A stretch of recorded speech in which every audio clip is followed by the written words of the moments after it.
समय लगता है। तो इसमें क्या होता है कि टोटल में जो पहले रिप्रेजेंटेटिव इंट्रोड्यूस नया मार्केट में करके जाता है, नया प्रोडक्ट रहने दो या ओल्ड, ये डॉक्टर लिखेंगे करके रिटेलर्स लोग पूरा माल रख के लेते हैं। उसके बाद में वो छोड़ के चले जाने के बाद में हमारा इन्वेस्टमेंट अटक जाता है, और नया और रिप्रेजेंटेटिव आने तक और वो आता है और नया प्रोडक्ट और इंट्रोड्यूस कर देता है।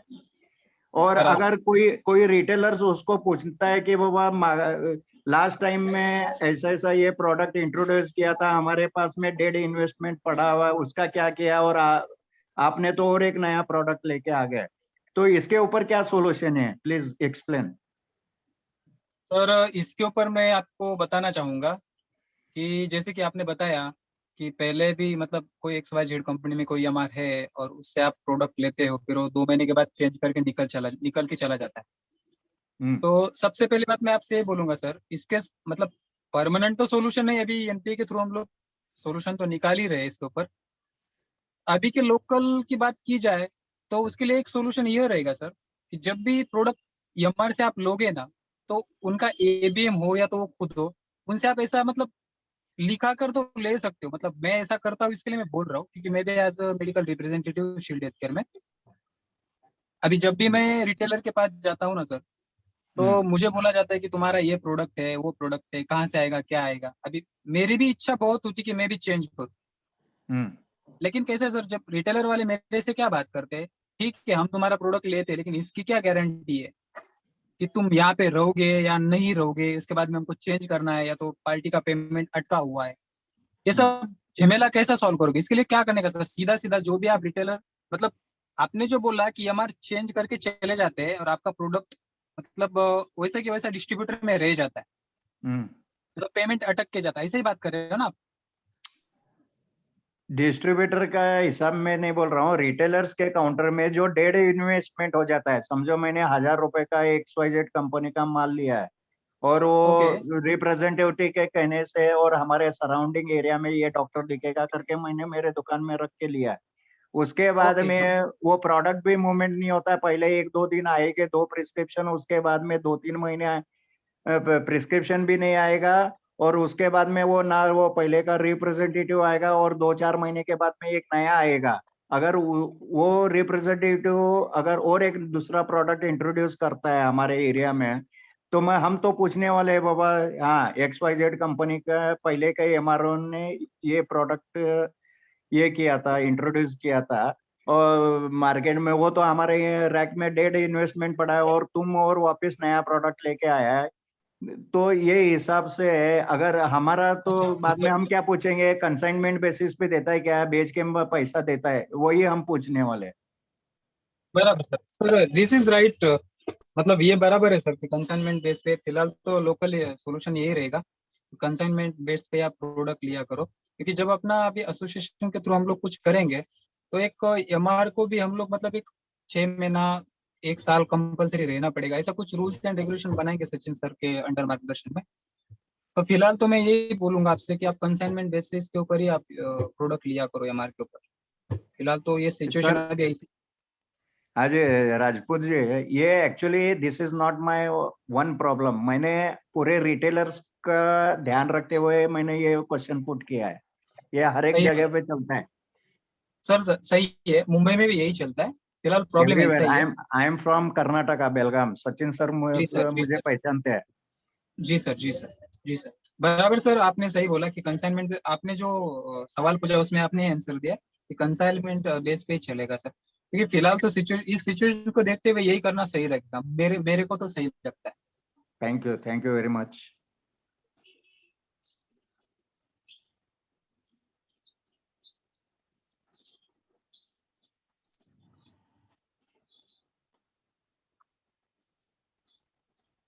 ऋषिकेश जी और कोई कुछ पूछना चाहता है? ऋषिकेश सपकाल आप आए हो? ऋषिकेश जी, और कोई कुछ सवाल पूछना चाहता है? सर मैं पूछना चाहता हूँ सर, मैं जी संतोष दादा बोल रहा हूँ पुणे से। बोला, मराठीत बोलले तरी चालेल, हिंदीत बोलले तरी ठीक चालेल. है सर, हाँ ठीक है सर.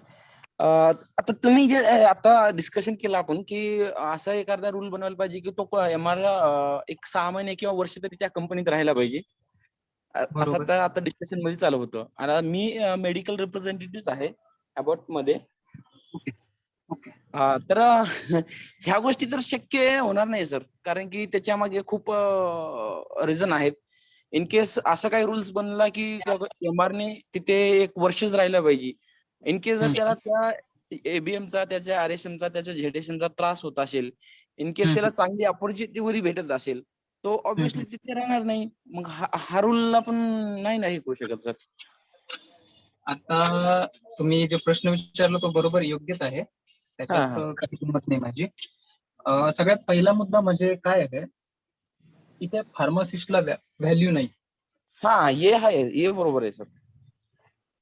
सगळ्यात पहिला मुद्दा म्हणजे फार्मासिस्टला व्हॅल्यू नाही. आणि जर आपण आपल्यातली क्वालिटी इम्प्रूव्ह केली किंवा आपण कंपनीला दाखवून दिलं किंवा माझ्यात ही क्वालिटी आहे, मी हे करू शकतो, तर मला नाही वाटत का एबीएम, आरएबीएम किंवा झेडएसएम आपल्याला त्रास देईल. एबीएम, झेडएसएम मानसिक त्रास केव्हा देतात, जेव्हा त्यांच्या मनासारखं काम घडत नाही. नितेश, जी सर. या नाउ अभी क्या है, 2 इश्यू है. एक जो पहले एक भाई साहब ने क्वेश्चन पूछा कि एमआर छोड़ के जाते हैं, एमआर चेंज हो जाता है, मीन्स कोई ऑर्डर लेके आता है अपने पास, सॉरी कोई रिप्रेजेंटेटिव आता है, वो कॉल करता है डॉक्टर का कॉल करने के बाद वो आके ऑर्डर लेके जाता है, वो ऑर्डर डाल के जाता है, फिर उनका कोई एमआर आता नहीं, 1-1, 2-2 महीना, 2 महीने के बाद एमआर आता है. उसके बाद फिर अगेन दूसरा ही कोई पर्सन आता है, उसको कमिटमेंट क्या है क्या नहीं कुछ मालूम नहीं होता है, वो आता है, तीसरा आता है, ऐसे इसमें डंपिंग हो जाता है, माल रिटर्न करना या वो सब प्रॉब्लमेटिक हो जाता है. तब तक डिस्ट्रीब्यूटर रुकता नहीं है, डिस्ट्रीब्यूटर तब तक पेमेंट मांगते रहता है. तो इसमें मैं रिटेलर को सजेस्ट करूंगा, सबसे इम्पोर्टेंट बात, कोई भी एमआर आता है तो just discuss if he is launching new product और न्यू कंपनी, तो आप पहले आपके बाजू में जो डॉक्टर है उनके साथ बात कर लो. अगर अटैच काउंटर नहीं है तो आप सीधा वो एमआर को बोल दो कि बल्क ऑर्डर मिलेगा नहीं, मैं मेरे डिस्ट्रीब्यूटर के पास से 1 स्ट्रिप या 2 स्ट्रिप अवेलेबल करूंगा, वो भी जब प्रिस्क्रिप्शन आएगा तब अवेलेबल करूंगा. अगर आपका डॉक्टर बोलता है कि अवेलेबल करो, इसके साथ मेरा कमिटमेंट हुआ है, जो भी हुआ है ये अवेलेबल करो, तो उस टाइम आपके पास सॉल्यूशन है कि आप आपके डॉक्टर से बात करो. डॉक्टर को बोलो कि सर ऐसा ऐसा होता है, ये हमारे लोग 3-3 महीने बाद, 4-4 महीने बाद छोड़ के जाते हैं, बाद में प्रॉब्लम होता है. जो ये हमारा ऑर्डर लेने वाला रहेगा उसके ऑर्डर बुक पे क्लियरली लिखो कि पेमेंट उतना ही मिलेगा जितना आपका माल बिका जाएगा. अगर नहीं मिलता है तो 1 महीने के अंदर हम लोग वापिस कर देंगे, ये लिख के ले लो उसके पास से. So company will be binded. Distributor जब आपके पास पेमेंट के लिए आएगा, सबसे इंपॉर्टेंट चीज, जब आपके पास से एमआर ऑर्डर लेता है ना, तो सिर्फ एमआर को ऑर्डर दे दो. डिस्ट्रीब्यूटर पेमेंट के लिए फोन करेगा ना, उसको बोलो एमआर से बात करो, क्योंकि ऑर्डर एमआर ने लिया हुआ है. And this is identified in industry कि डिस्ट्रीब्यूटर जो है, जो एमआर ने ऑर्डर दिया हुआ है उसके पास ही फॉलोअप लेता है पेमेंट का, वो अपने पास फॉलोअप नहीं लेता है.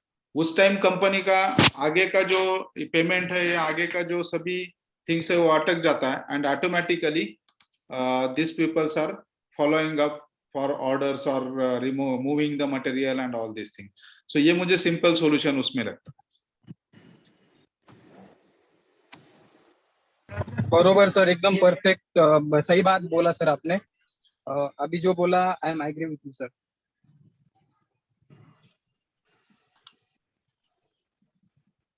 सो और किसी को इसके ऊपर कुछ बोलना है? किसी ने क्वेश्चन किसने पूछा था, मैं नाम भूल गया.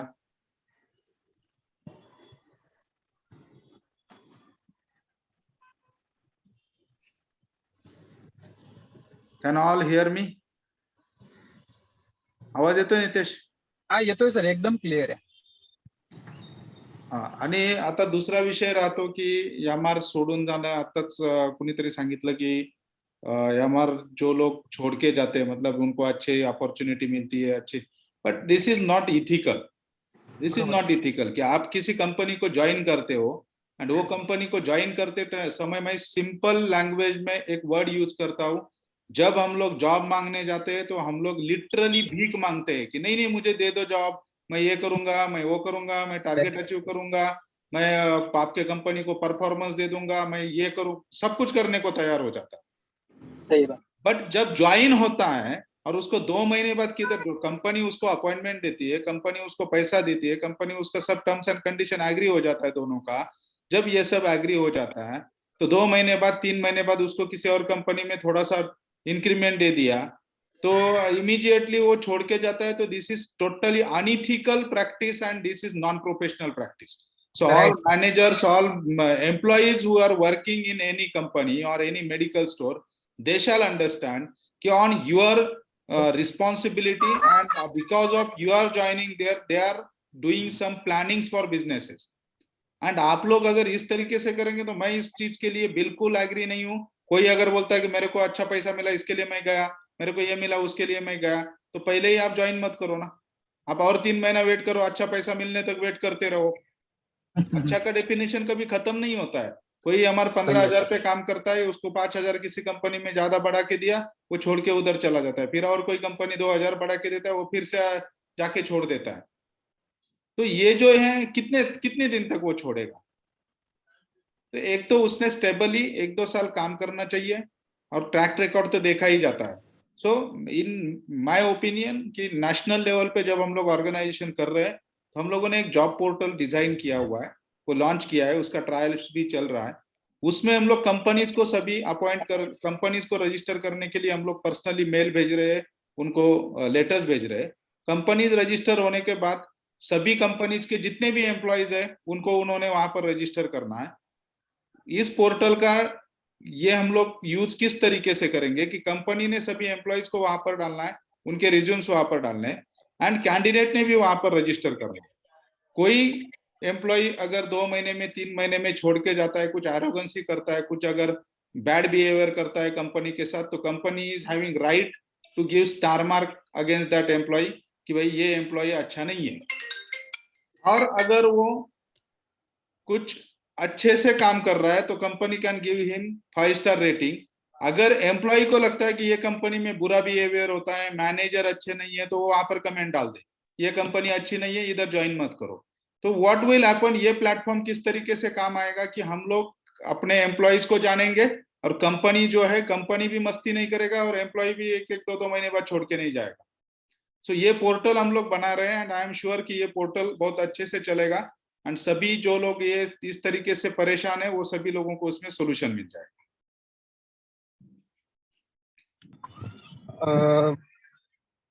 सही आपने बराबर बताया सर। अपने पोर्टल पे अगर कंपनी और एम्प्लॉय का रजिस्ट्रेशन हो जाएगा तो मतलब पता चलेगा कि कौन सा एम्प्लॉय कहाँ से जल्द छोड़ के चला गया। तो और उसमें ये भी क्लैरिटी रहेगी कि एम्प्लॉय को वापस दूसरी कंपनी में जल्द से जल्द ज्वाइन कराना है कि नहीं। Right sir, I agree with you. Any other opinion on this? Nandkishore ji. हाँ sir, good evening and good afternoon. पहला गुड आफ्टरनून, उसके बाद good evening. Very good afternoon, very good evening sir. Hello जी, बोलिए सर। हाँ सर, आपने जो बोला ना वो रियल में करेक्ट आपका सोल्यूशन है, लेकिन यहाँ पे क्या हो रहा है मालूम है, थोड़े रिप्रेजेंटेटिव, मेडिकल रिप्रेजेंटेटिव जो फार्मासिस्ट रहने दो, नॉन फार्मासिस्ट, इसमें ज्यादातर नुकसान हो रहा है फार्मासिस्ट रिप्रेजेंटेटिव का। वो लोग क्या करते हैं, कंपनी वाले भी उनको करेक्टली भी हैंडल किए तो थोड़ा देर दिन होने के बाद में क्या करते हैं कि वो लोग मार्केट में का पूरा सर्वे करते हैं, 2-4 महीने 5 महीने सर्वे कर लेते हैं और उसके बाद में क्या करते हैं, वो कंपनी भी छोड़ देते हैं और खुद की पीसीडी कंपनी लाके ये करने का, बिजनेस करने का शुरू कर देते हैं। और वो भी कैसा है, एक बार एक प्रोडक्ट लाते हैं, दूसरे बार दूसरा प्रोडक्ट लाते हैं, उनके कंसिस्टेंसी नहीं रहती। इससे क्या हो जाता है कि रिप्रेजेंट ये अपना रिटेलर्स का भी थोड़ा बहुत नुकसान होता है। सर इसके ऊपर आप कुछ तो बोलिए। मैं समझा नहीं सर आपका क्वेश्चन प्रॉपरली, फिर एक बार ये कर दीजिए। मेरा बोलने का मतलब क्या है सर, अभी आपने जो बोला ना कि फार्मासिस्ट लोग थोड़े, ये रिप्रेजेंटेटिव फार्मासिस्ट जो, हाँ, वो जो मेडिकल रिप्रेजेंटेटिव रहते हैं वो थोड़े दिन के बाद में कंपनी छोड़ देते हैं। आपने क्या बोला कि अगर वो सब करेक्टली रहता है तो जल्दी जल्दी छोड़ के दूसरे कंपनीज पे जंप करने का ये वो भी अनइथिकली है। मैं आपके पॉइंट से मैं 100% सहमत हूँ सर। बराबर। लेकिन थोड़े लोग क्या करते हैं, ये मेडिकल रिप्रेजेंटेटिव पहले क्या करते हैं कि थोड़ा बहुत सर्वे कर लेते हैं मार्केट का, एक एक एरिया एक एक ये करते बराबर। हैं, और वो क्या करते हैं थोड़े दिन के बाद में वही डॉक्टर्स लोगों को पकड़ के अपने पीसीडी कंपनी का प्रोडक्ट शुरू कर देते हैं। उनको बोलते हैं करेक्ट, कि सर करेक्ट, हमारा लिखो। तो इससे क्या हो जाता है मालूम है, एक एरिया का अगर स्टैंडर्ड कंपनी रहेगी तो वो थ्रू आउट बेलगा बोले तो अपने सिटी में घूमेंगी, कौन सा तालुका प्लेस रहने दो, सिटी रहने करेक्ट, दो। करेक्ट, लेकिन ये पीसीडी कंपनी की वजह से क्या हो जाता है कि एक एक एरिया में वो क्या करते हैं, 3 प्रोडक्ट ये एरिया में, कोथरूड में 3 समझो, तो सारसबाग के तरफ 3 प्रोडक्ट, ऐसे आपके पुणे के एरिया के हिसाब से मैं बोल रहा हूँ। वैसा किया तो वो सेंटर ऑफ द सिटी के जो भी केमिस्ट लोग हैं, रिटेलर्स हैं, उनको वो धंधा नहीं होता सर। तो इसके ऊपर आप क्या बोलेंगे सर? करेक्ट। सो अब इसमें क्या है, देखिए पीसीडी कंपनीज हमारे लोग जो है इसमें जो आपने बोला वो सही है कि थोड़ा सा डॉक्टर के साथ रिपीटेशन होने के बाद 10-12 प्रोडक्ट लेके आते हैं, 10-15 प्रोडक्ट और 10-12 डॉक्टर पकड़ के अपना बिजनेस चालू कर देते हैं। तो इसमें अभी दो चीजें हैं। एक तो अपना बिजनेस जो हमें मिलना चाहिए था कि जो जिस डॉक्टर के पास वो जाता है फिर इसका कॉल करता है, उसके बाजू वाले मेडिकल या जो भी 2-3 मेडिकल से वहां पर बिजनेस जाना चाहिए, लेकिन वो बिजनेस स्कैटर्ड हो जाता है। दिस इज वन थिंग कि दूसरे एरिया का कस्टमर रहेगा तो वहां से ले लेता है। लेकिन आज के तारीख में customers are very much clever and जो पेशेंट्स है वो, तो वो आपके यहाँ पर रुकेंगे इसका हम लोग एक्सपेक्टेशन नहीं कर सकते किसी के, मतलब पीसीडी का बात छोड़ दो, लेकिन अगर ब्रांडेड कंपनी भी है या स्टैंडर्ड कंपनी भी है तो उनका भी वही होने वाला है ना कि वो वहां से निकलेगा डॉक्टर के पास से and he will directly move for any other shop. So इसलिए हम लोगों को जो हम हमेशा बोलते हैं कि we have to be updated कि जब डॉक्टर के पास से प्रिस्क्रिप्शन लेके पेशेंट बाहर निकलेगा तो पहले उसका ध्यान अपने मेडिकल की तरफ जाना चाहिए। Upgradation of the medical stores and services we have to prefer. Second thing, ये जो पीसीडी का जो है कि पीसीडी कंपनीज बहुत सारी लोग चालू कर देते हैं, बंद कर देते हैं। अब इसमें सबसे इंपॉर्टेंट है यूनिटी। अगर सपोज कंसीडर कीजिए कि आपके बेड़गांव में ओनर फार्मासिस्ट के 400 मेडिकल स्टोर्स है, हाँ जी, और कोई भी पीसीडी कंपनी लॉन्च होता है तो बेड़गांव में वो होगा, एक एरिया में लॉन्च होगा, दूसरे एरिया में होगा, तीसरे एरिया में होगा, पीसीडी हो या स्टैंडर्ड कंपनी हो। अगर यूनिटी है एंड आपके ग्रुप्स है तो अगर ऐसा कोई कर रहा है तो मंथली हर महीने में हर एक सिटी का जो भी लोकल एरिया रहेगा, सपोज बेड़गांव में ईस्ट वेस्ट पकड़ते तो वहां पर हर महीने में ये जो फार्मासिस्ट के ग्रुप्स है इनकी मीटिंग होनी चाहिए। एंड वो मीटिंग में सीधा कंपनी का नाम हाईलाइट करो कि भाई ये जो है ये मस्ती कर रहा है, ये 4 इधर डाल रहा है, 4 प्रोडक्ट उधर डाल रहा है, उधर स्कीम कम दे रहा है, इधर स्कीम ज्यादा दे रहा है, तो इस तरीके से ये कर रहा है। तो नेक्स्ट मंथ में या इमीडिएटली वो जो पीसीडी कंपनी का ओनर रहेगा उसको बुला लो, यस सर, उसको एरिया फिक्स करके दे दो एंड उसको बोलो कि इनफिल्ट्रेशन बंद करो। करेक्ट। एंड ये तभी पॉसिबल है लोकल लेवल पे हम लोग अगर यूनिटी रखते हैं तो। अब मैं इतने सारे लोग यहाँ पर है, मैं एक क्वेश्चन पूछूंगा सबको, कितने लोग आपस में बात करते हैं? एक सिटी में अगर मेरे एरिया में 25 मेडिकल स्टोर्स है, कितने लोग आपस में मिलते हैं, कितने लोग आपस में बात करते हैं, कितने लोग ग्रुप पे भी एक साथ होते हैं तभी एक दूसरे के साथ बात करते हैं, और कितने लोग एक दूसरे को हेट करते हैं? क्योंकि अपना प्रॉब्लम क्या है, हम लोग यूनाइट नहीं हो रहे, एक साथ नहीं आ रहे, हम लोग काम कर रहे हैं, अलग अलग काम कर रहे हैं। मैं मेरा मेडिकल देख रहा हूँ, दूसरा दूसरे का देख रहा है, ना हम लोग एक दूसरे को विश करते हैं, ना हम लोग एक दूसरे से मिलते हैं। तो मैं ये सजेस्ट करूंगा कि पहले लोकल लेवल पे अपना यूनिटी बना लो। यूनिटी बनाने के बाद हर महीने मीटिंग ले लो। आप अपने आपके एरिया के लीडर आप हो, आपके फार्मासिस्ट ग्रुप के लीडर आप खुद हो, हर एक आदमी लीडर है, उसने डिसीजन लेना है कि किस कंपनी का क्या करना है। एंड जब कंपनीज को ये पता चलता है कि नहीं ये एरिया में, ये XYZ एरिया में pharmacist are very strong, and अगर हम लोग वहां पर कुछ भी मस्ती करेंगे, डॉक्टर्स को पकड़ के कुछ भी खिलवाड़ करेंगे, तो ये लोग टॉलरेट करने वाले नहीं है। ये लोग कुछ ना कुछ हमारे ऊपर एक्शन ले लेंगे और हमारा बिजनेस लॉस होगा। ये जब कंपनीज को और एमआर को पता चल जाता है तो automatically they will be on back foot. जैसे एक नेशनल एसोसिएशन है जो केमिस्ट ड्रगिस्ट का, उसका एक हम लोग एक एग्जांपल लेते, वो लोगों से क्यों पंगा नहीं लेते? क्योंकि सीधी बात है, उनको डर है कंपनीज को, अगर नेशनल लेवल पे इन लोगों ने अगर बैन कर दिया हम लोगों को तो अपना पूरा बिजनेस चौपट हो जाएगा। इससे अच्छा है कि वो एसोसिएशन जो बोलेगा वो काम करो। वही चीज हम लोग नेशनल लेवल का नहीं बात करेंगे, हम लोग लोकल लेवल का बात करेंगे, क्योंकि नेशनल लेवल से पीसीडी कंपनीज कंट्रोल नहीं होने वाली है। पीसीडी कंपनीज को कंट्रोल करना है, आपको उनके ऊपर प्रेशर बनाए रखना है, तो आपको सीधा लोकल लेवल पे ऑर्गेनाइजेशन स्टार्ट करना पड़ेगा। 10 मेडिकल 15 मेडिकल के ग्रुप्स बनाओ, let it be, name will be national pharmacist association, and वो जो मेडिकल्स के ग्रुप्स है, फार्मासिस्ट है, वो सब ने एक साथ मिलना है महीने में एक बार। आप स्टार्ट करो वहां से। और ऐसा अगर हम लोग करेंगे तो हम लोगों को अपने आपस में जो प्रॉब्लम्स है वो प्रॉब्लम्स पता चल जाएंगे। किसी को कुछ क्रिटिकल प्रॉब्लम है, किसी का कुछ इश्यू हो रहा है, या किसी को कुछ तकलीफ है, वो भी पता चल जाएगी। कुछ सॉल्यूशंस इसमें से निकलेंगे। किसी का बिजनेस नहीं चल रहा है तो उसको हम लोगों ने किस तरीके से आगे लेके जाना है, उसे हम लोगों ने किस तरीके से बढ़ाना है, उसके बारे में हम लोग उसको गाइड कर सकते हैं। अगर किसी का फाइनेंशियली कुछ प्रॉब्लम है तो डिस्कस करके, हम लोग आपस में डिस्कस करके उसको सॉल्यूशन निकाल सकते हैं। लोन्स का कुछ हम लोग प्रोविजन कर सकते हैं, या फिर नेशनल एसोसिएशन का जो ग्रुप है वो ग्रुप पे ये करके हम लोग उनको कुछ ना कुछ हेल्प कर सकते हैं। तो पहले तो हम लोगों को यूनाइट होना है लोकल लेवल पे, आपस में पहले डिस्कस करना है।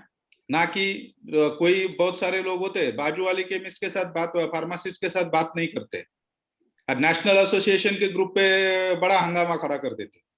फार्मासिस्ट के लिए ये करना चाहिए, फार्मासिस्ट के लिए वो करना चाहिए, अब ऐसा चेंज होना चाहिए, वैसा चेंज होना चाहिए। और उसको जब मैं पूछता हूँ कि भाई तू जो बोल रहा है कि नॉन फार्मासिस्ट को हटाओ, तूने तेरे एरिया में कितने नॉन फार्मासिस्ट के मेडिकल है तुम्हें मालूम है क्या? तो उसके पास आंसर नहीं होता है। तो हम लोगों को अपने घर से चालू करना है। कौन सा भी बदलाव जो होता है वो अपने घर से होता है। जो सफाई बोलते हैं तो साफ सफाई करनी है तो अपने घर से शुरू करो, फिर गली की करो, फिर मोहल्ले की करो, फिर पूरे गांव की करो, फिर तहसील की करो, डिस्ट्रिक्ट की करो, एंड देन जाके नेशनल पे काम करो। लेकिन हम लोग अगर ये करेंगे कि नहीं नहीं अभी नेशनल लेवल पे कुछ रूल होना चाहिए और एक भी नॉन फार्मासिस्ट दुकान में नहीं दिखना चाहिए, तो वो तो पॉसिबल नहीं है। उसके लिए तो सालों लगेंगे, उसके लिए कम से कम 4-5 लाख लोगों को दिल्ली में जमा होना पड़ेगा, तब जाके ये होगा। अपने यहाँ पे ग्रुप पे जमा करने के लिए भी कितने एफर्ट्स देने पड़ते हैं, आप लोग देख रहे हो। तो लोकल लेवल से स्टार्ट करो। नॉट नेसेसरी कि कोई लीडर ही आना चाहिए, आप लोग लीडर हो, आप लोग एस्टेब्लिश फार्मासिस्ट हो, आप लोग एक साथ काम करो, अपने अपने मीटिंग्स ले लो, खाने के लिए एक साथ आ जाओ, मीटिंग्स का छोड़ो। कि महीने में अपने एरिया के फार्मासिस्ट, उसमें रिटेलर भी रहेगा, उसमें होलसेलर रहेगा, या जो भी गांव में और 4 फार्मासिस्ट रहेंगे जो कंपनी में काम करते हैं, वो संडे को घर पे आ रहे, या मार्केटिंग वाला फार्मासिस्ट है वो संडे के दिन घर आ रहा है, तो वो सबको जमा करो एक साथ, खाने पे जाओ, खाना खाते वक्त डिस्कशन करो क्या कर सकते हो। ये जब तक नहीं होगा कि आपस में हम लोग एक फ्रेंडली रिलेशन नहीं तैयार करेंगे, एक दूसरे को हाथ नहीं देंगे, तो कोई भी एसोसिएशन आएगा, कोई भी ऑर्गेनाइजेशन आएगा, वो कुछ नहीं कर सकता है इसमें। तो this is my opinion. Thank you sir, you put correct finger on the correct point sir. और वैसे आपने जितने पॉइंट्स बोले हुए हैं वो हिसाब से हम अभी 2-2.5 साल से, आपको पता ही है कि हमने एक हमारा रिटेल फार्मेसी एसोसिएशन तैयार करके हमने हमारे 3 ग्रुप में 750 मेंबर्स है अभी, और हर एक इसमें हम एक एरिया में अपने अपने रिप्रेजेंटेटिव को काम दिया है कि अपने अपने एरिया के इसमें आप किसको क्या प्रॉब्लम है उसका ये करके बीओडी को दे, तो वो हिसाब से वो अभी अच्छा चल रहा है. And I am thankful to you sir, you had given us 1 year back also, you had advised us to do such things, and we are very thankful to you sir. नहीं, आपके यहाँ पर शशांक- बेलगांव में जिस तरीके से काम हो रहा है, that is ideal thing. Shashank sir, Mhatre sir क्या? हा, बोला सर. शशांक सर आहेत हा, बोला सर. आपल्या बरोबर. आम्ही शशांक सर, बेळगाव मध्ये यांनी नंदकिशोर सरांनी आणि त्यांच्या टीमने जो उपक्रम हाती घेतला, 1.5 वर्षापासून मी त्यांच्याकडे म्हणजे 2-3 मीटिंग्स पण घेतल्या बेळगावला जाऊन. ओके. तर त्यांनी अतिशय सुंदर पद्धतीने रिटेल फार्मासिस्ट एकत्र केले. वाव. आणि इतकी मोठी युनिटी आहे की जरी कोणी डिस्काउंट द्यायला लागला ना, त्याचा लगेच 300-400च्या ग्रुपवरती लगेच मेसेज जातो की हा माणूस बघा, हा माणूस आलाय, डिस्काउंट मागतोय. ओके. आणि सगळे म्हणजे ड्रग कंट्रोलरचे प्रॉब्लेम्स असतील, ड्रग ऑफिसचे, तिथेही सगळे युनिटीने जातात, सॉल्व्ह करतात. आणि विशेष म्हणजे हे सगळे फार्मासिस्ट आहेत, सगळे ओनर फार्मासिस्ट किंवा सर्व्हिस फार्मासिस्ट सगळे एकत्र झालेले आहेत. Thank you sir. म्हणजे अतिशय सुंदर उपक्रम. आणि थोडं नंदकिशोर सरांची माफी मागून मी हे करतो, शशांक सर, थोडं डिक्लेअर करतो. ऍक्च्युअली त्यांनी मला 2-3 वेळेला सांगितलं की हा विषय काय कुठे घेऊ नका, पण अनफॉर्च्युनेटली ज्या माणसाने, शशांक सर आज मैं हिंदी में बात करता हूँ, थोड़ा बाकी लोग भी सुन रहे हैं. हाँ, चलेगा सर. शशांक सर, आज जो मैं फील कर रहा हूँ कि फार्मासिस्ट की यूनिटी होनी चाहिए. आज आप लोग बोलोगे कि 20-25 साल फार्मा फील्ड में काम करने के बाद इन लोगों को क्या सूची है कि चलो फार्मासिस्ट की यूनिटी करेंगे, अभी तक कहाँ थे? फार्मासिस्ट की यूनिटी होनी चाहिए, और किस लिए होनी चाहिए, तो इसके पीछे मैं आपको एक बेस्ट एग्जांपल बताता हूँ. अनफॉर्चुनेटली नंदकिशोर सर जो है, जिन्होंने फार्मेसी फील्ड की सेवा की, सर कितने साल हो गए आपको फार्मेसी फील्ड में? 32 ईयर्स. 32 ईयर्स जो आदमी ने एप्रन पहन के डिस्पेंसिंग किया, 32 ईयर जो आदमी ने बेळगाव में एक मेडिकल स्टोर चलाया, 32 years that this person is fighting for pharmacist. And unfortunately Shashank sir, आज उनका दुकान नहीं है. म्हणजे त्यांचं दुकान नाही आहे आज. आणि ते का नाही आहे, तर त्यांच्या दुकानाला आग लागली, आणि आग लागल्या आगीमध्ये सगळं जळून खाक झालं. मागच्या 1 वर्षापासून ही जी फार्मासिस्ट व्यक्ती आहे, ही घरी बसून फार्मासिस्ट साठीच परत लढा देतीये. कारण ज्या ठिकाणी दुकान होतं त्या ठिकाणी डिपॉझिट आता खूप हाय झालेत, 35-40 लाख रुपयापर्यंत दुकानाची किमती गेल्यात, आणि त्या ठिकाणी त्यांना परत दुकान टाकणं शक्य नाही. कारण जळून गेल्यानंतर त्या ठिकाणी काही राहिलं नाही, आणि त्या एरियामध्ये दुसरं दुकान टाकायचं म्हटलं तर एवढा मोठा हे. आणि एवढे वर्ष या माणसाने युनिटी करण्याचा प्रयत्न केला फार्मासिस्टच्या. पण आपल्यापैकी कुणाही फार्मासिस्ट असोसिएशनने किंवा ऑर्गनायझेशनने किंवा AIOCD ने किंवा कर्नाटक असोसिएशनने कुणीही हात दिला नाही किंवा चला आम्ही तुम्हाला हे करून देतो. तर मला ह्या गोष्टीचं दुःख वाटतंय, आणि म्हणून आपल्याला एकत्र यायचंय. फक्त आपल्याला गप्पा मारण्यासाठी, एकमेकाबरोबर भांडण्यासाठी किंवा अमुक एक करून नॉन फार्मासिस्टला हाकलून लावू हे करण्यापेक्षा आपल्याला एकत्र येण्याचा उद्देश जर आपण पॉझिटिव्हली ठेवला, की भविष्यात नव्हे तर 1-2 महिन्यामध्ये सुद्धा नंदकिशोर सरांना असेल किंवा कुठल्याही माझ्या फार्मासिस्टला असेल, कुठलाही प्रकार अशा पद्धतीने घडत असेल, तर आपण त्यांना नॅशनल फार्मासिस्ट म्हणून सगळ्यांनी मिळून मदत करून उभं केलं पाहिजे. सचिन सर, ही जर भूमिका आपण जर घेतली तर एक कन्स्ट्रक्टिव्ह वेने आपले जे फार्मासिस्ट आहेत त्या फार्मासिस्ट बांधवांना व्यवसायात नुकसान, हे एक नॅचरल कॅलॅमिटी झाली, व्यवसायात नुकसान झालं किंवा एखाद्या फार्मासिस्टला कुठे काही आजारी पडला, त्याच्या घरातलं कुणीतरी आजारी पडलं म्हणून फार मोठं नुकसान झालं, किंवा काही ऍक्सिडेंट झाला, कुठे काही दुकान जळालं, शॉर्ट सर्किट झालं, अमुक झालं, आपण इन्शुरन्स बाबत सुद्धा अवेअरनेस करूच. पण त्या बरोबरीने आपली सुद्धा सगळ्यांची जबाबदारी आहे की आपल्या बरोबरचा माणूस ज्या वेळेला असा कोलॅप्स होतो त्यावेळेला आपण त्याला उभा केला पाहिजे, त्याच्या पाठीशी आपण उभं राहिलं पाहिजे. बरोबर है सर. सचिन सर, मैं रिक्वेस्ट करूंगा, हाँ बोलिए सर. आप इनिशिएटिव लीजिए, हम लोग कुछ तो फंड्स निकालेंगे कि वो खुद की दुकान फिर से शुरू कर सके. हाँ वो तो शुरू ही है कि सब लोग, मैंने सुबह ऋषिकेश से भी बात किया, नितेश से भी बात किया कि हम लोगों को इस तरीके से ये करना है, और हम लोग कुछ ना कुछ इसमें करके from our side we will go to Belgaum and we will try to do something. Belgaum की एसोसिएशन है, बेळगाव के सभी फार्मासिस्ट है, वो तो 100% इसमें आएंगे ही आएंगे, वो तो हेल्प करेंगे ही, लेकिन नेशनल लेवल से भी we will set a example कि भाई अपने जो बुजुर्ग फार्मासिस्ट है, अपने जो सीनियर फार्मासिस्ट है, उनको इस उम्र में उन्होंने सिर्फ आज बैठने के लिए दुकान नहीं, इसके लिए मैं रिटायरमेंट लेता हूँ, ये जब वो बोलते हैं तब बुरा लगता है, तब आंखों में आंसू आते हैं कि भाई 30 साल जिस आदमी ने फार्मेसी के लिए झगड़ा किया, फार्मेसी के लिए खड़े रहे, आज उसके पास कुछ नहीं है, इसके लिए वो रिटायरमेंट ले रहा है अपने फील्ड से। तो वो नहीं होना चाहिए, किसी के बारे में भी नहीं होना चाहिए, वो जूनियर फार्मासिस्ट हो या सीनियर फार्मासिस्ट हो। तो we will do something, we will put this agenda in our regular group also, and from personal level also we will try to build again his shop, and we will give hand to our pharmacy friend. Sir, please. Yeah sir, बोलिए। Sir, please we are also helping to Mr. Nand Kishore. Sure, we will do Sure. together, we will Yes, sir. we Yes, sir. all Yes, will sir. do this, and आप Yes, लोग sir. हो बेलगांव में, कर्नाटका में, हम लोगों को मैं उनको actually- फिर से खड़ा करना है, जैसा उनका मेडिकल था वैसा। Oh, sir. Oh, yes, sir. Sir, my experience in the medical field is 38 years. Great sir, great. Thank you. Mallikarjun sir, आप भी हो, आप वहां पर लोकल लेवल पे शुरुआत कीजिए, हम लोग सर, यहाँ पे महाराष्ट्र में शुरुआत करते हैं, एंड पूरा we have to show example that entire nation is with Nandkishore ji. Yes, sir. Sir Mallikarjun Yes, sir. Sir आहेत ते आमचे एकदम ऍक्टिव्ह मेंबर आहे आमच्या बेळगाव जिल्ह्याचे. Great. Yes, sir. We all help to him and stand medical shop. Sure sir, sure. So, thank you, sir. Thank you. Thank you. और कोई subject पे बात करना है किसी को? सर ऋषिकेश, हॅलो हाँ ऋषिकेश बोला। सर, बऱ्याच लोकांचे प्रश्न आहेत की आता आम्ही कसं काम करायचे किंवा काय करायचे किंवा कोणी एकत्र यायचे, पदाधिकारी कोण आहेत, ते असे बरेच प्रश्न येत आहेत. तर आपण त्यांना एकच उत्तर दिलंय की बाबा तुम्ही स्वतःच तुमचे लीडर आहेत.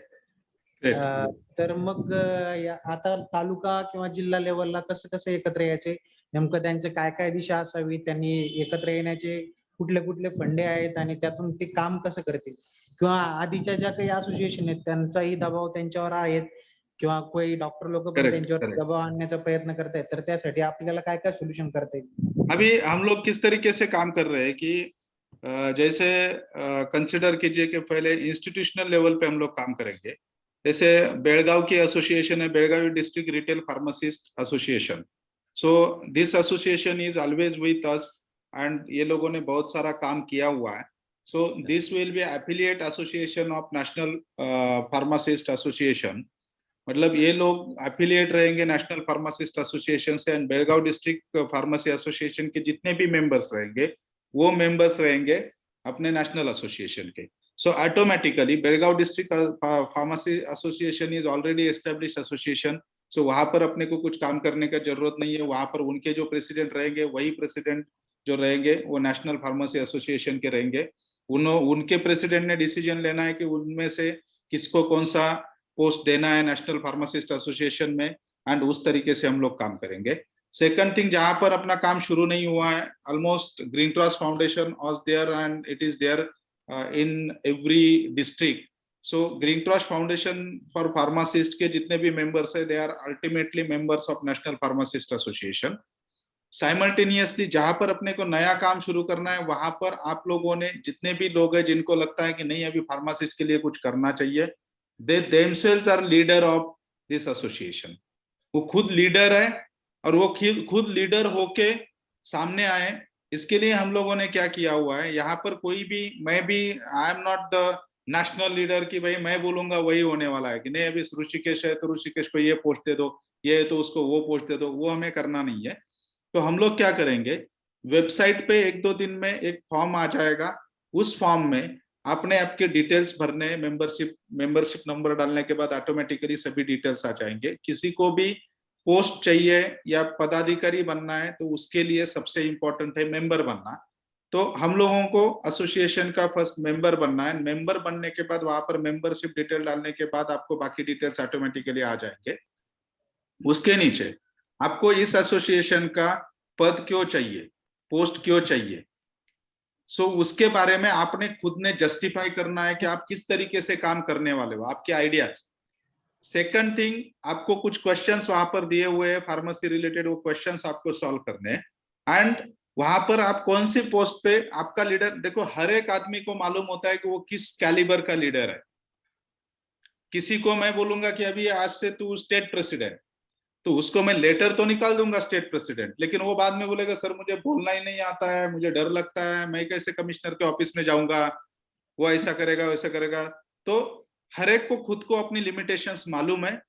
तो हर एक आदमी ने क्या करना है, वहां पर फॉर्म भरना है, और वहां पर आप कौन से लेवल पे काम करना चाहते हो, तहसील लेवल पे, डिस्ट्रिक्ट लेवल पे, या स्टेट लेवल पे, या नेशनल लेवल पे। और वहां पर आपने फॉर्म भरने के बाद आपको अगर तहसील लेवल पे काम करना है तो कौन से पोजीशन पे आपको काम करना है, प्रेसिडेंट करके करना है, वाइस प्रेसिडेंट करके करना है, क्या करना है, वो आपने सिलेक्ट करना है एंड फॉर्म सबमिट करना है। फॉर्म सबमिट करने के बाद हम लोग आपसे, जो भी टीम रहेगा, ऋषिकेश है, नितेश है, जो भी, और रीजनल पे जो भी टीम रहेगा, वो लोग आपसे बात करेंगे। बात करने के बाद वो अंडरस्टैंड कर लेंगे कि आपके फीलिंग्स क्या है, आपके विचार क्या है, आपका मोटिव क्या है इसके पीछे, पोस्ट लेने के पीछे, आपका पॉलिटिकल बैकग्राउंड है कि नहीं, वो तो फॉर्म में ही आ जाएगा।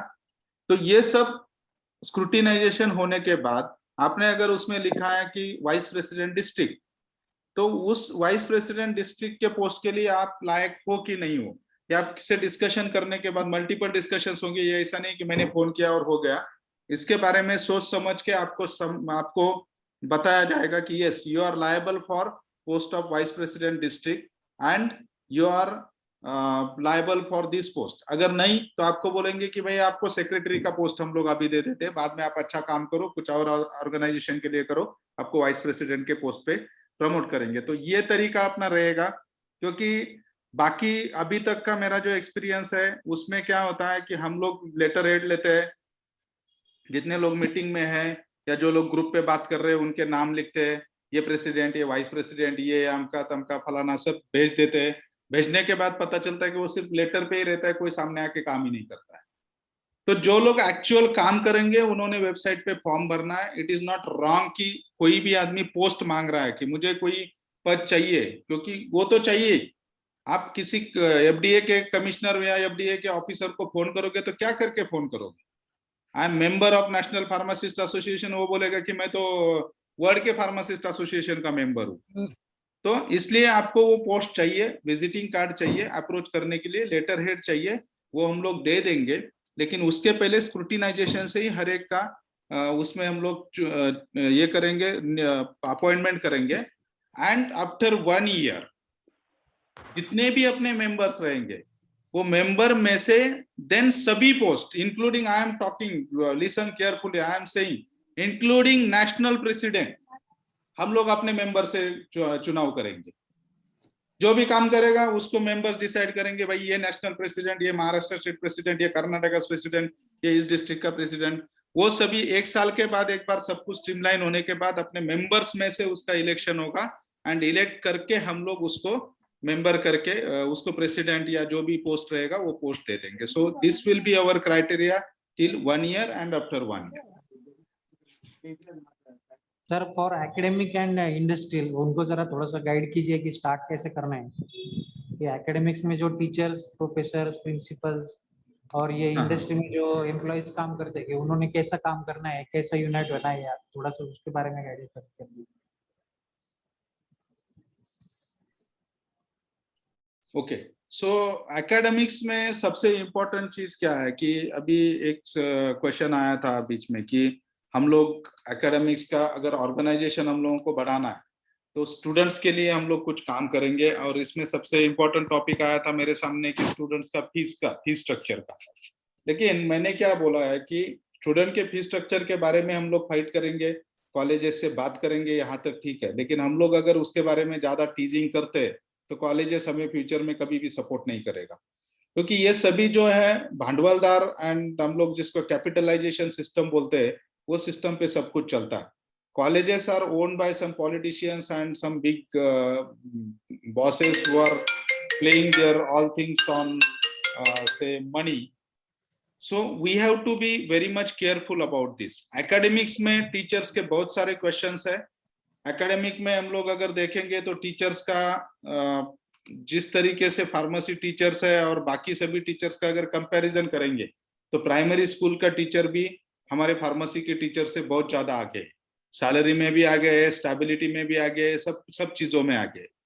एंड दिस इज रीजन कि समवेयर टीचर्स का स्केल जब तक बढ़ेगा नहीं और टीचर्स को जब तक कुछ एश्योरेंस नहीं मिलेगा कॉलेजेस के पास से या गवर्नमेंट के पास से, तब तक टीचर्स का कुछ नहीं होने वाला। एंड तब तक टीचर्स क्या करने वाले हैं, they will find some ECD company, they will find some other businesses, they will find some medical stores, part-time medical store, or they will do some other activities and they cannot concentrate on their own job of teaching. So इसमें improvement होना चाहिए। And इसके पीछे का another reason है कि teaching sector में बहुत सारे कॉलेजेस आने की वजह से यहाँ पर मतलब सब कचरा हो गया है। हर डिस्ट्रिक्ट में 2-2, 3-3 कॉलेजेस हो गए। तो इसकी वजह से टीचर्स मस्ट यूनाइट एंड वो एक साथ नहीं आते। उसके पीछे का एक रीजन है जो आपको सबको मालूम है कि टीचर्स अगर कोई ऑर्गेनाइजेशन ज्वाइन करते या कोई एक्टिविटी ज्वाइन करते तो इमीडिएटली जो भी संस्था चालक है, जो भी प्रेसिडेंट ऑफ कॉलेजेस है, वो लोग इंटरफेयर करना चालू कर देते, वो लोग उनको प्रेशराइज करना चालू कर देते। All over India very few colleges are there who are having system of permanent staff. Maximum colleges में आपने अगर देखा तो जूनियर लेवल के टीचर्स को 11 मंथ्स के बॉन्ड पे रखा जाता है। 11 मंथ्स का बॉन्ड खत्म हो गया कि उनका नौकरी खत्म हो गया। So they are not having their job assurance. And I will say कि this is not stage where we will involve और we will involve some teachers on front line. जब तक अपना एसोसिएशन बड़ा नहीं होगा, जब ये इस एसोसिएशन में 50,000, 60,000, 1 लाख लोग आ जाएंगे, उस टाइम हम लोग टीचर्स का विंग चालू करेंगे और टीचर्स को आगे आने के लिए कहेंगे कि आप आ जाओ। ये जो 1 लाख का एसोसिएशन है, 1 लाख मेंबर्स का ये एसोसिएशन आपके पीछे खड़ा है, तब जाके प्रेशर क्रिएट होगा।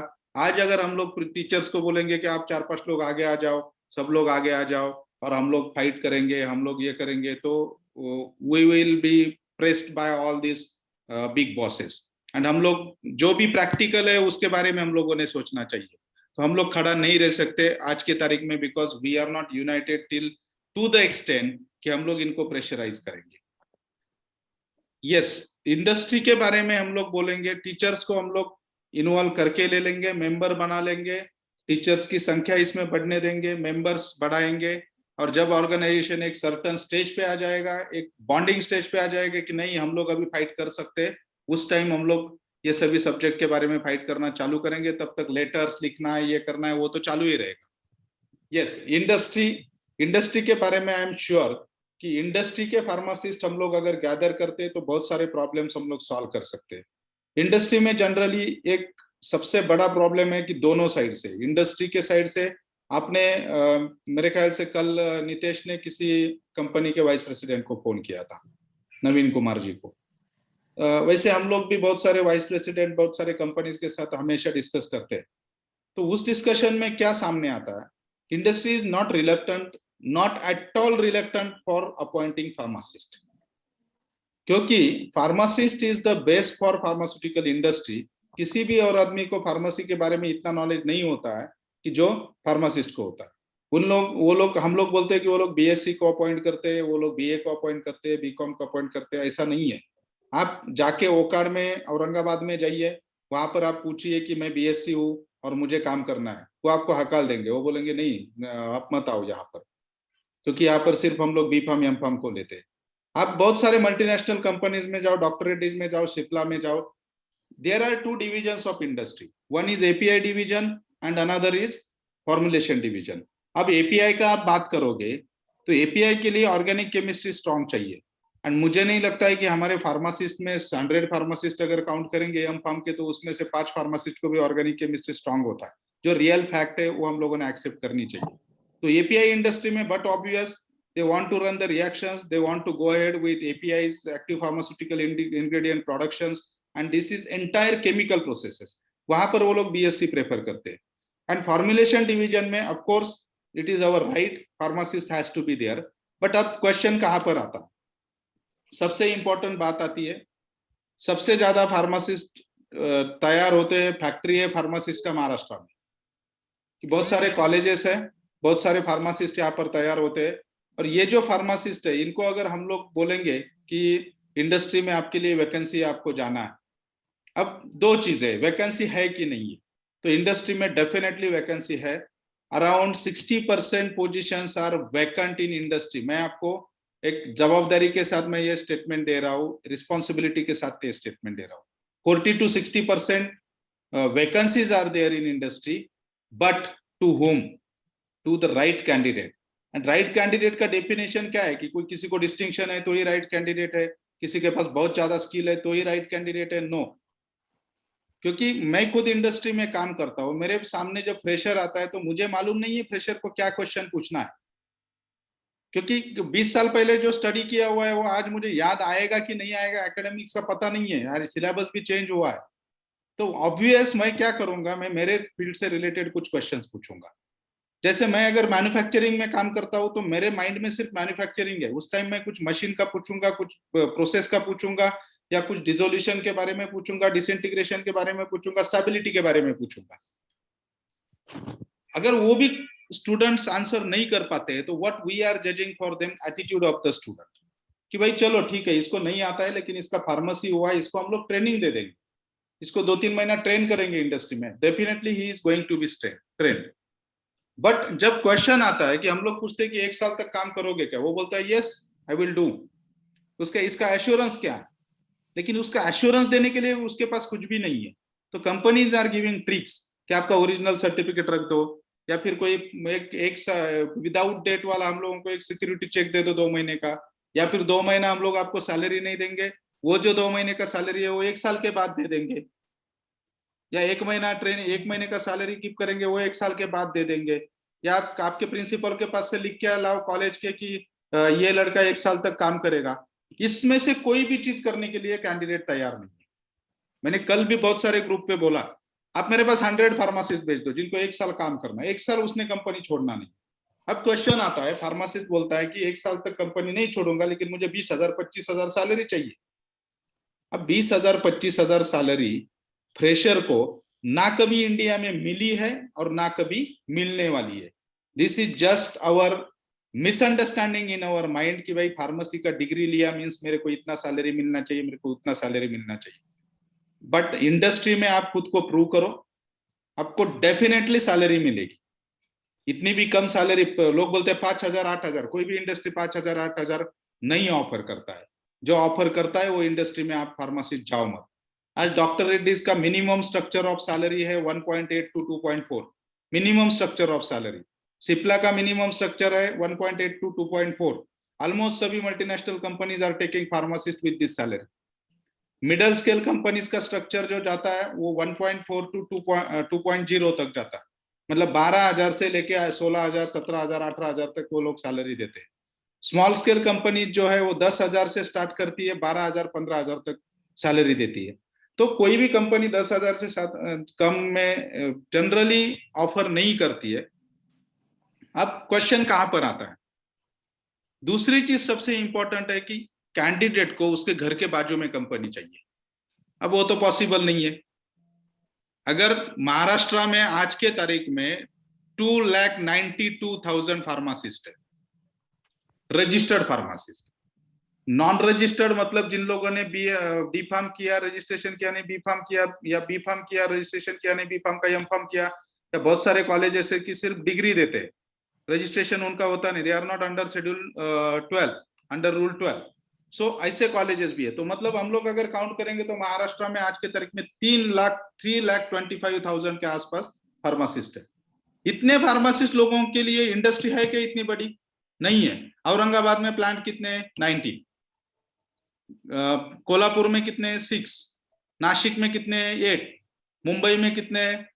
मोर 60 और 65 प्लांट्स। सो टोटल महाराष्ट्र में 100 कंपनीज कंसिडर करो कि जो है जो जॉब दे रही है।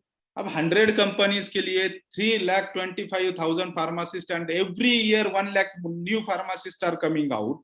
कहाँ से जॉब मिलेगा? तो कैंडिडेट ने गोवा, चेन्नई, बैंगलोर, हैदराबाद, कर्नाटका, हुबली, बेळगाव, देन या गुजरात, सूरत, वापी, अहमदाबाद, बड़ौदा, देन चंडीगढ़, बद्दी, उत्तरांचल, दिल्ली, आसाम, इन सब जगह पे जाने की अगर उन लोगों ने तैयारी की, माइंडसेट बना लिया कि नहीं अब जहां पर जॉब मिलेगा वहां पर मुझे जाना है, तो आई विल एश्योर कि एक भी फार्मासिस्ट बेरोजगार नहीं रहेगा। दिस इज जस्ट मिसअंडरस्टैंडिंग कि इंडस्ट्री में नहीं लेते वगैरह, ऐसा कुछ नहीं है। सेकंड थिंग आपको सबसे इंपॉर्टेंट बताता हूं, जब इंडस्ट्री में कोई भी आदमी बीएससी आदमी रहेगा, वो 10 साल 15 साल नौकरी करने के बाद एफडीए वाला उसे फॉर्मुलेशन के अप्रूवल के लिए कंसिडर करता है। कितने साल बाद? 10 साल 15 साल बाद। क्यूसी का पर्सन रहेगा तो 3 साल या 5 साल बाद उसको कंसिडर करते हैं क्यूसी के अप्रूवल के लिए।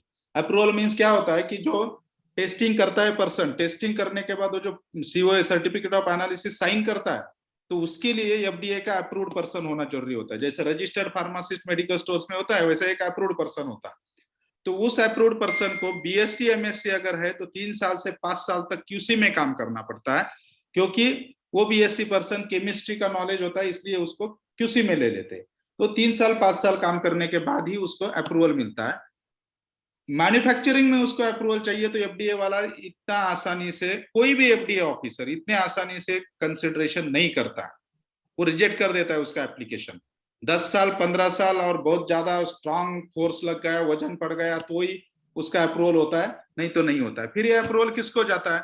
तो ये अप्रूवल जाता है बी फार्म को, एम फार्म को। 1 साल काम करने के बाद इमीडिएटली बी फार्म या एम फार्म पर्सन को अप्रूवल मिलता है। Is it not honour for pharmacist? हम लोग रूमर्स फैलाते हैं कि फार्मासिस्ट को ऑनर नहीं है, इंडस्ट्री में कोई प्लेस नहीं है। ऐसा नहीं है, मैं भी इंडस्ट्री में काम कर रहा हूँ। आज फार्मासिस्ट का जो वैल्यू है इंडस्ट्री में, जो 20 साल पहले था वही आज वैल्यू है। आज भी जो टॉप लेवल के मैनेजर्स है, आज भी जो टॉप लेवल के ऑफिसर्स है फार्मेसी फील्ड में, फार्मेसी इंडस्ट्री में, दे आर फार्मासिस्ट। अब किसी भी वीपी को फोन करो, मार्केटिंग के वीपी को फोन करो, छोड़ो मैन्युफैक्चरिंग का छोड़ो, वो भी बोलेगा कि मैं फार्मासिस्ट हूँ। आज मैं नाम लेता हूँ, इंटस का जो स्टेट सेल्स हेड है, या स्टेट या उनके जो I don't know divisions in marketing, but उनका जो महाराष्ट्र स्टेट का पूरा हेड है, he is pharmacist, he is my classmate. Zydus Cadila का हेड है, he is my very good friend. So he is national sales heads of many companies, all these multinational companies, they are pharmacists. Pharmacist plus postgraduate MBAs. So ये तो BSc नहीं है ना, तो BSc का आदमी कहाँ तक उछल कूद सकता है? हम लोगों को एक बार एंट्री लेना है अंदर। एंट्री लेने के बाद जब हम लोग एंट्री करेंगे तो हम लोगों को अपना स्किल प्रूव करना है। बीएससी का आदमी, मेरे सामने बहुत सारे एग्जांपल्स है कि जो बीएससी वाला आदमी है वो आज भी प्लांट हेड तक ही उछल सकता है 30 साल के बाद, उससे आगे वो नहीं जा सकता है। लेकिन मेरा जो फार्मासिस्ट है वो वाइस प्रेसिडेंट बन जाता है, वो डायरेक्टर बन जाता है कंपनी का। देन जो भी प्रोडक्शन में काम करने वाला है वो एग्जीक्यूटिव लेवल पे जाता है, तब मेरा फार्मासिस्ट मैनेजर बना हुआ होता है। जब वो बीएससी वाला मैनेजर बनता है तो फार्मासिस्ट कहीं पे हेड ऑफिस में जाके बैठता है इंटरनेशनल अफेयर्स हैंडल करते हुए। तो डोंट कंपेयर विद एनीवन, क्योंकि किसी के साथ कंपेयर करने के लिए मेरा फार्मासिस्ट इतना चीप नहीं है। आप लोग कंपेयर कर रहे हो, बीए बीकॉम से कंपेयर कर रहे हो फार्मासिस्ट को, कि मार्केटिंग में बीए बीकॉम लेते हैं तो मेरे फार्मासिस्ट को लेते नहीं, ऐसा नहीं है। आप तैयारी करो कि चलो बीए बीकॉम को साइड में रख दो, मेरे को ले लो, जो सैलरी आप उसको दे रहे हो मुझे दे दो, मैं आपके कंपनी के लिए 3 लाख का, 4 लाख का, 5 लाख का टारगेट कंप्लीट करके देता हूं, मुझे सैलरी बढ़ा के चाहिए। क्यों कंपनी नहीं देगा? देगा। आप बोलो कंपनी को मैं टारगेट अचीव करके देता हूं, 100% company will give you appointment. तो हम लोगों ने कहीं पे शुरुआत करनी चाहिए। शुरुआत करने से पहले ही हम लोग रो रहे हैं, रोज रो रहे हैं, नहीं नहीं इधर ये होता है उधर वो होता है। दिखाओ मुझे कौन से मल्टीनेशनल का छोड़ो, एक 5 करोड़ 10 करोड़ का टर्नओवर जिस कंपनी का, जिसको हम लोग एक ब्रांडेड कंपनी बोलते हैं, इथिकल कंपनी बोलते हैं, ऐसी एक कंपनी बताओ मुझे कि जिसमें बीए बीकॉम है। तो हम लोगों ने हमारा प्लेस क्रिएट करना है। मैंने भी जब सिप्ला से मेरा करियर स्टार्ट हुआ, तो that time I was having salary of 4,200 rupees in and salary. जब मैंने मेरा लास्ट जॉब छोड़ा तो I was having 36 lakh package. किस बीएससी पर्सन को, बीए बीकॉम पर्सन को 36 लाख का पैकेज मिलता है फार्मा इंडस्ट्री में? मेरे पास ऐसे फार्मासिस्ट है कि जिनको कम से कम 1 करोड़ 2 करोड़ 3 करोड़ का पैकेज ले रहे हो आज इंडस्ट्री में। 10-10 प्लांट 20-20 प्लांट हैंडल कर रहे हैं। कौन हैंडल कर रहा है? फार्मासिस्ट हैंडल कर रहे हैं। तो ये जो है, this is honour of pharmacist. हम लोगों को सिर्फ अंडरस्टैंड करना है हम लोगों को क्या स्किल डेवलपमेंट करना है, कहाँ से स्टार्ट करना है, कहाँ किस तरीके से हम लोगों को आगे जाना है, किस तरीके से हम लोगों को इंडस्ट्री में प्रमोशंस लेने, किस तरीके से हम लोगों को ऑपरेशंस आगे चलाना है। कोई भी उठता है, जूनियर्स को मैं पूछता हूँ कि भाई क्या करना है? क्यूए में काम करना है, आरए में काम करना है। क्या है क्यूए में, आरए में? अब इंटरनेशनल बिजनेस डेवलपमेंट में काम करो, आपको कम से कम 6 लाख 7 लाख 10 लाख 15 लाख के पैकेजेस इमीडिएटली 2 साल में मिल जाते। आप प्रोडक्ट मैनेजर करके काम करो, आपको अच्छे पैकेजेस मिल जाते।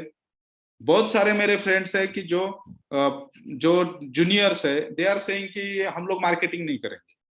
और बहुत सारे मेरे फ्रेंड्स है कि उनको अगर मैं बोलता हूँ कि भाई एक काम करो ना, मैं प्लान डालता हूँ, आप आ जाओ मेरे पार्टनर करके, तो बोलता है नहीं भाई मैं मार्केटिंग वाला आदमी हूँ, मेरे को मार्केटिंग ही करने का है जिंदगी भर। कौन बोलता है ये अपने फार्मासिस्ट बोलते हैं। तो ये क्यों हो रहा है? Because we are not understanding value of our field, we are not understanding what value we are having, and we are not developing ourselves with that mindset. We are just shouting, ये नहीं होता है, वो नहीं होता है, वो नहीं होता है, वो नहीं होता है। और जब मैं पूछता हूँ कि आपने क्या किया, तो आंसर नहीं है। सो हम लोगों को आगे जाने के लिए प्रैक्टिकली सोचना पड़ेगा कि कहाँ पर हम लोग कम पड़ रहे हैं।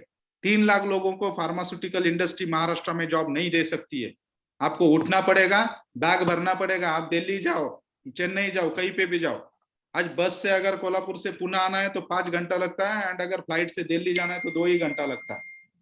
तो 2 घंटा नजदीक है कि 5 घंटा नजदीक है, वो आप सोचो कितने फार्मासिस्ट है। बहुत सारे फार्मासिस्ट, उत्तराखंड में जाओ, कम से कम 60-70 फैक्ट्रीज है, वहां पर 90% मैनेजर्स आर महाराष्ट्र, एंड वो भी सभी फार्मासिस्ट है। फॉर्चुनेटली मैं जाके आया हूं, उनका मीटिंग लेके आया हूं।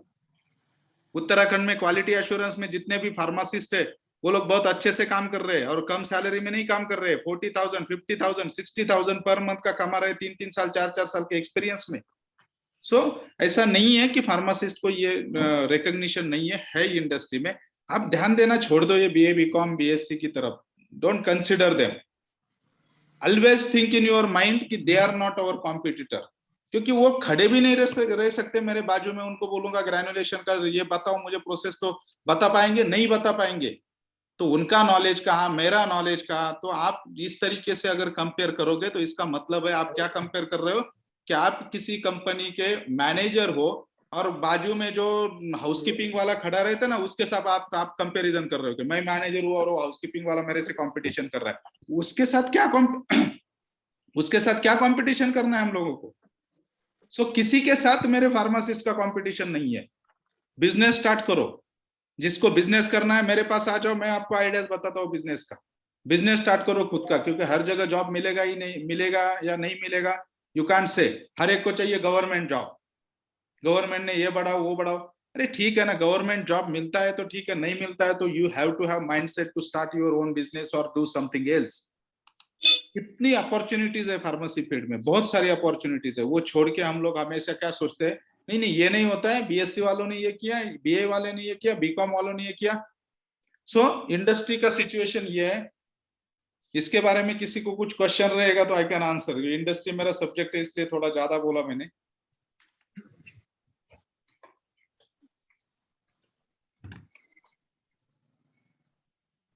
नितेश कुछ क्वेश्चंस इसके बारे में? नहीं सर, क्वेश्चन तो नहीं, लेकिन आंसर तो बहुत सारे मिल गए। Sir, only you are not perfect in industrial subject, but you are all-rounder of each and every subject of pharmacy. नहीं सर, आपका गाइडेंस है। Thank you, sir, for giving me बात करना चाहूंगा। यस नंदकिशोर सर, जो अभी सचिन सर ने बोला है कि जैसे एक्सटर्नल फार्मेसी मतलब कॉलेजेस जो बोगस फार्मासिस्ट बनते हैं, तो सर बेलगांव में जैसे बेंगलुरु में कर्नाटक में बोगस फार्मासिस्ट बनने के जो कॉलेजेस है, तो उसके ऊपर मतलब अपनी यूनिटी के थ्रू कुछ एक्शन ली नहीं जा सकती मतलब स्थानिक लोकल लेवल पे? अभी देखिए सर, हमारे बेलगाम में या सराउंडिंग अपने हुबली बोलिए, धारवाड़ बोलिए, गदग, वो सराउंडिंग एरिया में तो कुछ है नहीं है। ये हो सकते हैं कि 2 स्टेट के बॉर्डर हो सकते हैं, तेलंगाना एंड अपने कर्नाटका के बॉर्डर पे जो जो आते हैं सिटीज, तो वहां पे हो सकते हैं। अच्छा। और अभी अभी फिलहाल में कर्नाटका स्टेट फार्मेसी काउंसिल ने बहुत स्ट्रिक्टली किया है, और वो इंस्पेक्शन भी कर रहे हैं हर एक कॉलेजेस का, और they are taking the total कितने स्टूडेंट्स है, क्या है, कितना एडमिशन हुआ है, तो वो भी चल रहा है सर। बराबर सर। कैसा है ना सर, क्योंकि मेरे और हाँ। दूसरी बात ऐसा है सर, मैं आपको कर्नाटका स्टेट फार्मेसी काउंसिल के रजिस्ट्रार और अपने यावगल सर करके प्रेसिडेंट है, और टीए गुंडूराव सर भी है, तो उन लोगों का मैं I can give you the numbers. Okay okay sir आप उनसे भी आपको बहुत से ये मिलेंगे। Nowadays they are very strict about this. Okay sir. कैसा है ना सर, अभी फिलहाल मैं मुंबई में हूँ ना, तो मिनिमम जैसे कि मेरे पहचान में है, मिनिमम 100 से 150 लड़के ऐसे हैं जो यहाँ पे काम तो कर रहे हैं मेडिकल के ऊपर, लेकिन उनका एडमिशन बेंगलोर के कॉलेज में फार्मेसी के लिए, कोई बी फार्मेसी कर रहा है, कोई डिप्लोमा। वो मैं इसीलिए नितेश, मैंने अभी नितेश, इसमें मैं थोड़ा इंटरवेन करता हूँ। जी सर। जी हम सर। लोग ऐसा नहीं कर सकते क्या कि चलो अभी बैंगलोर में कॉलेज है, राजस्थान में कॉलेज है, या दुनिया में कहाँ पर कॉलेज है, उसके ऊपर क्या एक्शन लेना है फ्यूचर में जाके हम लोग इसके बारे में सोचेंगे। उस स्टेट के गवर्नमेंट से बात करके, जैसे गुंडूराव सर जैसे, मैं उनको बहुत अच्छी तरीके से पहचानता हूँ। He is very good pharmacist and he is having affection towards pharmacy. So उनके साथ बात करके हम लोग आगे का ये करेंगे। लेकिन अब जिसको हम लोग कचरा बोलते हैं कि भाई ये फार्मासिस्ट जो है ये ऐसे ही पास होके इधर आ गया है एग्जाम नहीं देते हुए, तो हम लोग अपने एसोसिएशन से एक इस तरीके का एक हम लोग एक एक्टिविटी करेंगे कि ये जो 150 लोग आप बोल रहे हो, इनको एक साथ एक ग्रुप बनाओ इनका, ठीक है? जी सर। जी सर। 100%। इनको आप अभी निगलेक्ट करके कुछ फायदा नहीं है। देखो वो लोग आ गए सर्टिफिकेट लेके, महाराष्ट्र स्टेट फार्मेसी काउंसिल ने उनको एक्सेप्ट कर दिया है, किस तरीके से किया है, क्या झोल हुआ है, सब हम लोगों को मालूम है। जी सर। जी सर। अब इनको हम लोग बोगस बोलेंगे तो ये बोलेंगे मेरे पास सर्टिफिकेट। जी सर। इनको हम लोग गाली गलौज करेंगे तो ये डबल गाली गलौज करेंगे। जी सर। तो राइट। इससे अच्छा है कि इन सबसे इंडिविजुअली बात करो, सबको एक प्लेटफॉर्म पे लेके आओ। हम लोग क्या करेंगे, इनको एक स्किल डेवलपमेंट प्रोग्राम रखेंगे, ऑनलाइन का रखेंगे या ऑफलाइन में 7-8 दिन का रखेंगे। ऐसा क्या क्या करने में? जी सर। क्या? रिकॉर्डिंग दिख रहा है। हेलो। हाँ हाँ सर, बोलो बोलो सर, बोलिए आप। वो हाँ। शायद कोई बात कर रहा है। तो इस तरीके से हम लोग कर सकते हैं कि उनका स्किल डेवलपमेंट किस तरीके से हो, और सोसाइटी में वो एज ए फार्मासिस्ट किस तरीके से खड़े हो सकते हैं। जी सर। जी सर। तो ये करेंगे ना तो उनके ऊपर का वो बोगस का ठप्पा भी निकल जाएगा, थोड़ा स्किल उनका डेवलप होगा। डिस्पेंसिंग प्रैक्टिसेस है, शशांक सर के 1-2-4 लेक्चर रखेंगे, नंदकिशोर सर है, अपने पास ही इतने बड़े बड़े लोग हैं जिनको रिटेल सेक्टर में क्या करना चाहिए, पेशेंट काउंसलिंग, ये सभी चीजों में वो लोग काम कर सकते हैं।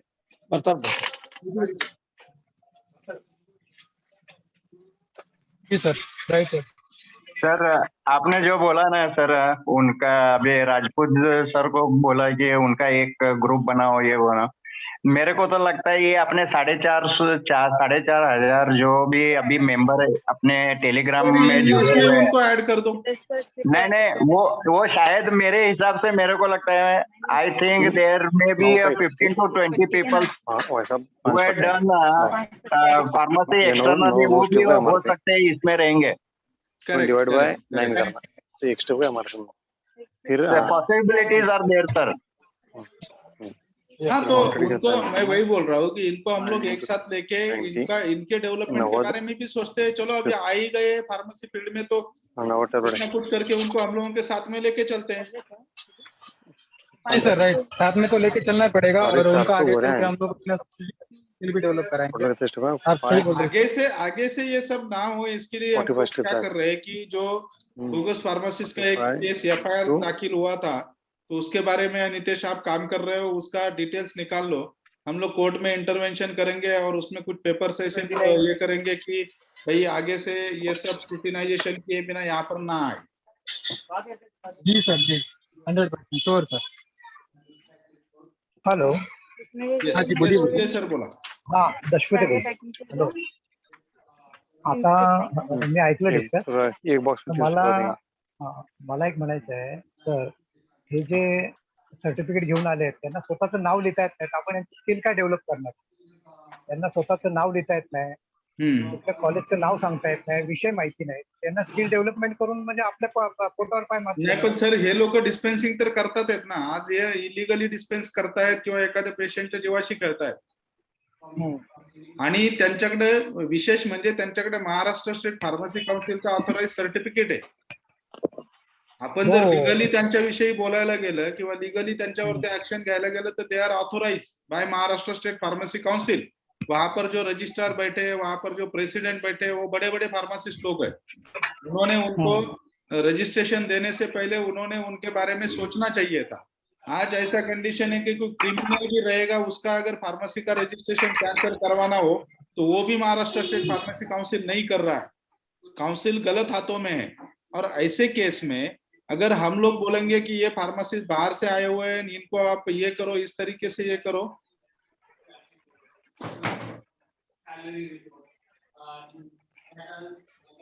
So that is not possible. तो उनके ऊपर हम लोग क्या लीगल एक्शन ले लेंगे? वे क्या है हम लोगों के पास? उनको मार तो नहीं सकते, उनको कुछ ये नहीं कर सकते, तो उनको सबको एक साथ लेके उनको समझा सकते हैं. समझ के वो समझेंगे, सुधरेंगे, स्टडी करेंगे तो ठीक है, नहीं स्टडी करेंगे हम लोग कुछ ना कुछ उसमें एक्शन ले लेंगे. Sir, why the license will be given to like that? The case is that this some colleges are there, they are not without attending, they are giving admissions and they are giving certificate. And when these people are coming to Maharashtra State Pharmacy Council, council has done certain members of council has done some corruption and they had given them direct certificates. Yes, sir. Sir, in this, sir, Sachin sir, in this main culprits are colleges. Yes. And the management of that college. Correct. Because professor, assistant professor, lecturer, they don't have that much of power against the management. So main thing is main root cause is there only, sir. एकदम बराबर. Thank you, sir. Yeah.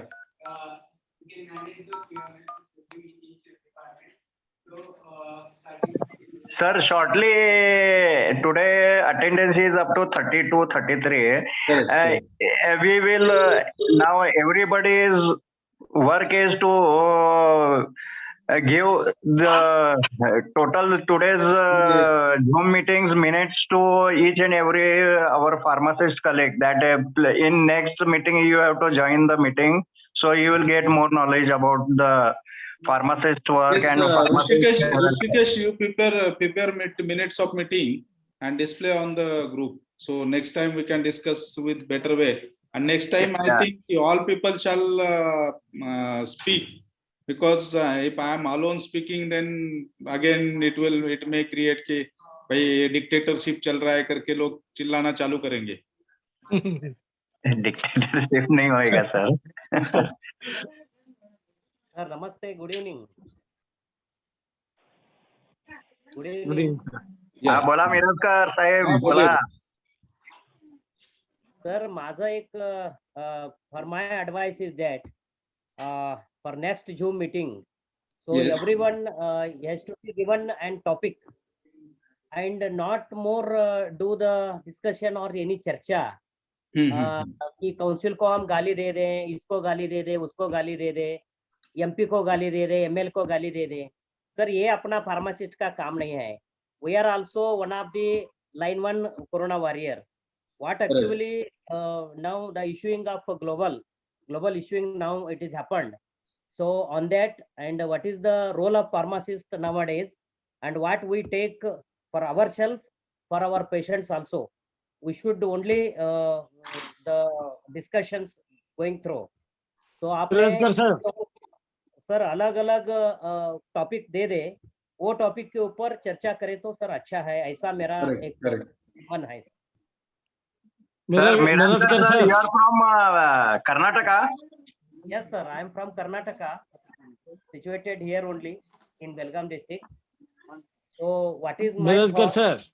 बोला कि Still sir, the government is not considered as a warrior. Still not. Still not. They are not considered our pharmacist is as a warrior. corona warrior. Maharashtra has they had Corona- made the corona warrior. announcement. Maharashtra has made the announcement, but till now it is not on considered paper. to the But corona, considered only for the corona. So we are the warriors for every each and every viruses and bacteria. So we Sir, should have to face it. no, sir. Sachin No, sir, no, not Sachin like sir that. to all. The government Sir. is not Sir, even though the announced prescription will still come now. from doctor, prescription will Sachin come sir. from the doctor. Yes, sir, directly yes, sir. they come to us. Ah, Even they come with the virus from the doctor. So we are the fighters. Sir, Sachin sir, Mirankar sir, listen to me. 1 minute, sir, give me 1 minute. Yeah. See, we had done our duty, whether government give us as a corona warrior or not. But we had done very correctly and faithfully. We had served to the patients, and we are not begging to the anybody that declare us as a corona warrior. We are born warriors. Correct correct. Fighters, sir. And we're ready for everything.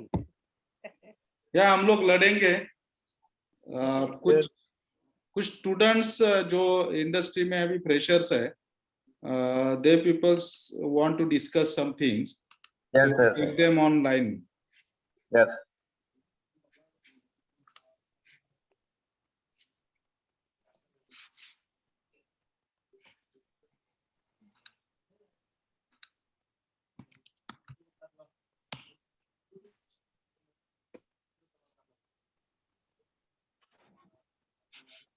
Yeah, Rushikesh, you want to put some points?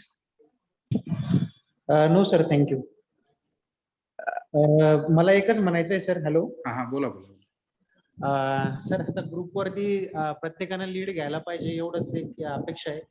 आपणच प्रत्येक वेळी call करायचे किंवा काय, आपण एक स्वतः pharmacist आहे आणि स्वतः एक एनपीएचा मेंबर म्हणून आपण प्रत्येकाने कुणाला कॉल करायचा किंवा कोणत्या ठिकाणी काय कारवाई करायची याची कमीत कमी आपल्याला प्रूफ जरी पाठवले तरी आपण ते व्यवस्थित त्याचे पाठपुरावा करू शकतो. होईल, हळूहळू याच्यामध्ये बदल होईल. कारण काय होतंय, सगळ्यात महत्वाची गोष्ट ही घडतीये की जसं पुढे लोक पुढे येत नाहीत. त्याचं एकमेव कारण म्हणजे समजा त्याच्या बाजूलाच काहीतरी इलिगल घडत असतं आणि त्याला भीती असते की मी जर आज आवाज उठवला तर मला त्रास होईल, मला शेजारचे त्रास देतील, मला पॉलिटिकल त्रास होईल किंवा मला ड्रग इन्स्पेक्टर कडून त्रास होईल. ही सगळ्यात मोठी भीती त्यांच्या मनामध्ये असते. आणि म्हणून आपल्या ग्रुपमध्ये आपण ड्रग इन्स्पेक्टर्सला पण ऍड केलंय, जेणेकरून त्यांना ही भीती राहणार नाही. कारण सगळ्यात मोठी भीती तर ड्रग इन्स्पेक्टरची असते की ड्रग इन्स्पेक्टर मला त्रास देतील वगैरे. म्हणूनच आपण त्यांना ऍड केलंय. इनिशियल स्टेजला आपण त्यांच्याकडून माहिती घेणे आणि आपण तक्रारी दाखल करणे, आपण लढा देणे. हळूहळू जसं त्यांना लक्षात येईल की नाही याच्यातून रिझल्ट मिळतोय, त्यानंतर ते सुरू होतील, ते आपल्या बरोबर इन्व्हॉल्व्ह व्हायला सुरुवात करतील. Rushikesh sir. हा sir. Being as a senior pharmacist, I will give you one suggestion. Slow and steady wins the race. Okay sir, sure. तर त्याच्यामध्ये कसं आहे की ड्रग डिपार्टमेंटला पण आम्ही आमचं Belagavi district retail pharmacy association तयार केलो. त्यावेळेला आम्हाला फारसे प्रॉब्लेम होते. त्याच्या अगोदर फार आम्ही भुगतलो म्हणून आम्ही रिटेल फार्मसी असोसिएशन सुरुवात केली होती.